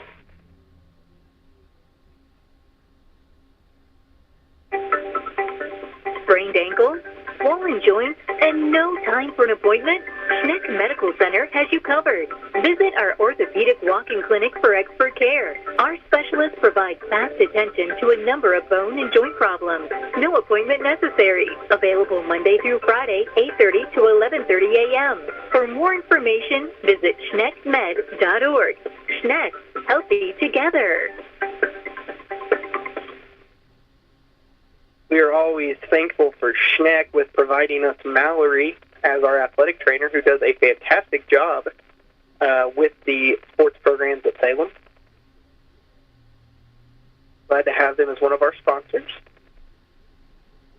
I tell you, Brandon, 2nd and long, it's a tough situation to be in, especially with the minute 19 down 4 points with the ball. Yeah, it looks like it's going to be 2nd and 13 here for the Lions. Minute 19 to go. Lay trail 10-6. Mole in shotgun. One receiver out right. Running back to his left. There's the snap and the fake handoff to Moore on his left. And Mole's getting chased, and he has the defender holding on to him. He's rolling out to his left, throws across the middle, and throws it into the hands of a Panther who drops it. That's number 5, Waylon DeBlato, and he just dropped a game-winning interception. Yeah, game-stealing interception right there. It bounced right out of his hand. Yep, that's why they play defense. Yep, Lions got a break. Well, he also plays running back or receiver. Well, that's the scary thing. And he's like the number 1 receiver on the team, so we got really lucky there. He's actually the number 10 receiver in the state. For receiving yards. For receiving yards, yeah. So the Lions come back to line here on their own 23-yard line. 3rd and 13 here. Mole in gun. 2 receivers out left. There's the snap fake handoff to Dietner on the right. Mole rolls out to his left, throws it way downfield to and his receiver was Braxton Dean, but he is going to throw it into the hands of number 12, Bryce Gerlach, who is going to put the game-stealing interception on the Lions' drive down at their own 43-yard line. So the Lions turn the ball over on an interception. 1 minute exactly. 1 minute to go here in the fourth, and the Lions trail 10-6, and the Panthers can kneel out the game and take this victory. You know, Brandon, he was flushed out of the pocket, and he just underthrew the receiver on that one. If it was just a little bit in front of the receiver, he could have caught it and possibly been gone. Yeah, I'm not sure if throwing it that far down the field in that situation was the correct play. However, it is a moot point now, and the Corydon Panthers take a knee, and that is going to be the first of 3 knees now. The Lions used the timeout. So that's going to be the first of 3 knees for the Panthers here to end this game. That's going to bring up 2nd and 15 for the Panthers. Unfortunately, the Lions are going to fall here at Corydon. I believe that was the 2nd timeout for the Lions. Should have 1 remaining. No, they're out of timeout. The Lions are out of timeout. So 2 knees, and this game will be over. We're going to put the headset on Zoe here. No, we're not, apparently. She does not want to talk for some reason.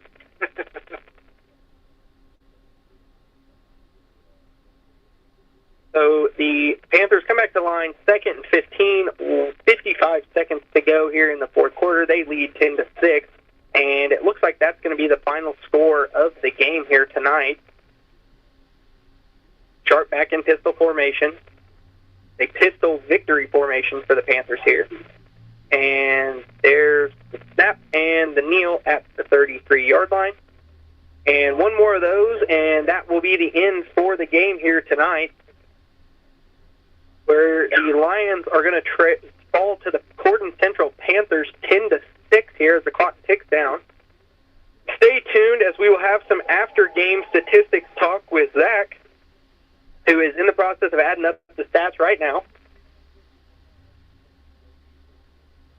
So back to the line for the Panthers, 3rd and 20 whatever, and there's the snap and the kneel at the 30-yard line, and that's going to be the game, and that's going to do it for the Lions. The Salem Lions travel down to Corydon Central, but fall to the Panthers tonight on this Saturday game, 10-6. The West Washington game kicked off about 15 minutes ago. Thank you guys for all tuning in tonight. Give us just a few minutes here. We'll hear some words from our sponsors, and we will be back with some words from Zach after the game about some stats, what went well for the Lions, what didn't go well for the Lions. So give us just a minute, and we will be back in just 1 second. Let's get on our feet and give a big hand to the starting lineup at McDonald's here in Salem. The quarter pounder is coming on the field. Filet of fish and those golden delicious fries are warming up on the sidelines. And now for the feature star of the night, the Big Mac. You'll score every time with a hot, fresh meal from McDonald's in Salem, whether you're there for breakfast, lunch, or dinner. Take a time out and stop by before or after the big game to check out their all-day breakfast menu or value menu. Download the McDonald's app and you can get great deals on delicious taste all day long. You'll score every time with the wife and kids when you make a touchdown at the Golden Arches right here in Salem. And don't forget, McDonald's has gift cards so you can give that great fresh taste all season long. The City of Salem Parks and Recreation Department is planning activities for your children and will have several events and opportunities this fall and winter. And don't forget to take advantage of our facilities at DePaul Park and Riley's Place Playground. Shelters are available to reserve by calling the office at 812-883-2895. There is an outside grill, picnic tables, and 4 basketball goals. Community Park on Salem's east side has a variety of activities, from basketball and tennis to skateboarding, and it's also the location for T-ball games, youth baseball, and adult softball leagues almost every evening and weekend. If you would like to reserve a field, please contact the Parks Department. Also, there is playground equipment, a covered shelter and picnic area, and volleyball and a basketball court at Elizabeth Street Park. For additional information, call Tom Foltz at 812-883-2895 or stop by his office in City Hall. Get your Boyd County Tire a call. Big or small, they service all. They have the name brand tires, you know, to keep you cruising on down the road. They got tires for driving me. They even got them for your farm machine. You can call them day or night. Do Boyd County Tire does it right. Big or small, we service all. Do Boyd County Tire. See your Michelin dealer today for the Michelin Defender tire. It's the tire that delivers what you want. Outstanding safety, more miles and fuel efficiency, all backed by an 80,000-mile limited warranty. Don't sacrifice. Ask for the Michelin Defender tire today at your local Michelin dealer. Find the right Michelin tire and get the expert service you deserve at DuBois County Tire and Supply in Jasper, Davis County Tire and Supply in Washington, and Knox County Tire and Supply in Bitsville. See manufacturer's limited warranty book for details. Big or small, we service all. Du Bois County Tire. And we are back down here at Corydon Central High School, where the Salem Lions have fell to the Corydon Central Panthers tonight, 10-6, with zeros on the scoreboard here. And we're going to have some words with Zach here in a few minutes, talking about the stats from the game. It's still raining down here at Corydon. It's been raining the entire game. We did not have any words with Coach Gleason today because of the rain. Zoe did not want to get wet by the rain, but most importantly, we didn't want to get our microphone wet. So we did not have words with Coach Gleason tonight, but with the rain, we did not want to risk it with the equipment. So it looks like Zach's got some stats here for us. He's back. Zach, what do you got for us? Yeah, Mole today, he ended up passing. He was 8 for 16, 50% passing, 87 yards through the air, a touchdown, and, of course, the interception that sealed the deal to end the game. Corydon, number 21, Lowry, he had 42 yards in the total game. He had every carry in the second half besides one carry in the third quarter. We said at the beginning of the game he was going to be, him and Blotto was going to be the two guys, but in the rain you got to give it to your running back, and they really did. Yeah, you know, we talked about him being a impact player for Corydon tonight. Came into this game averaging 131 yards a game with 8 total touchdowns. He added, obviously, more to that tonight. What did you say his yards were on tonight? The running back? Yeah. He had 42. 42 in the second half? Total, I believe. Number 21 had 142 yards in the first half. Oh, yeah, second half. So he had 184 yards on the ground tonight, going 50 yards over his average there tonight. And obviously, player of the game probably is number 21. Probably.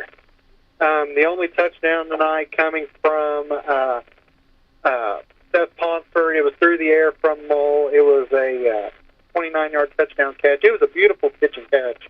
It was a great play from the Lions. We don't see them air out the ball nearly as much as they did tonight.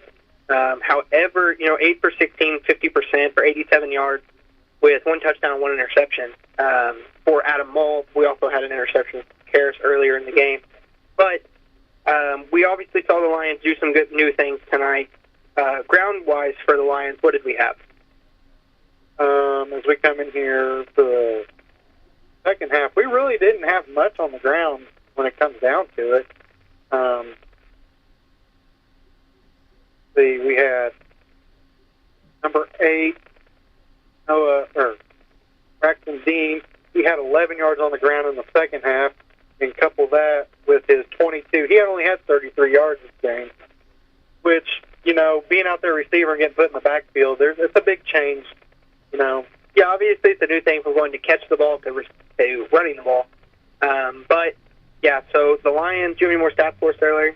Yeah, number 6, Noah Deaton.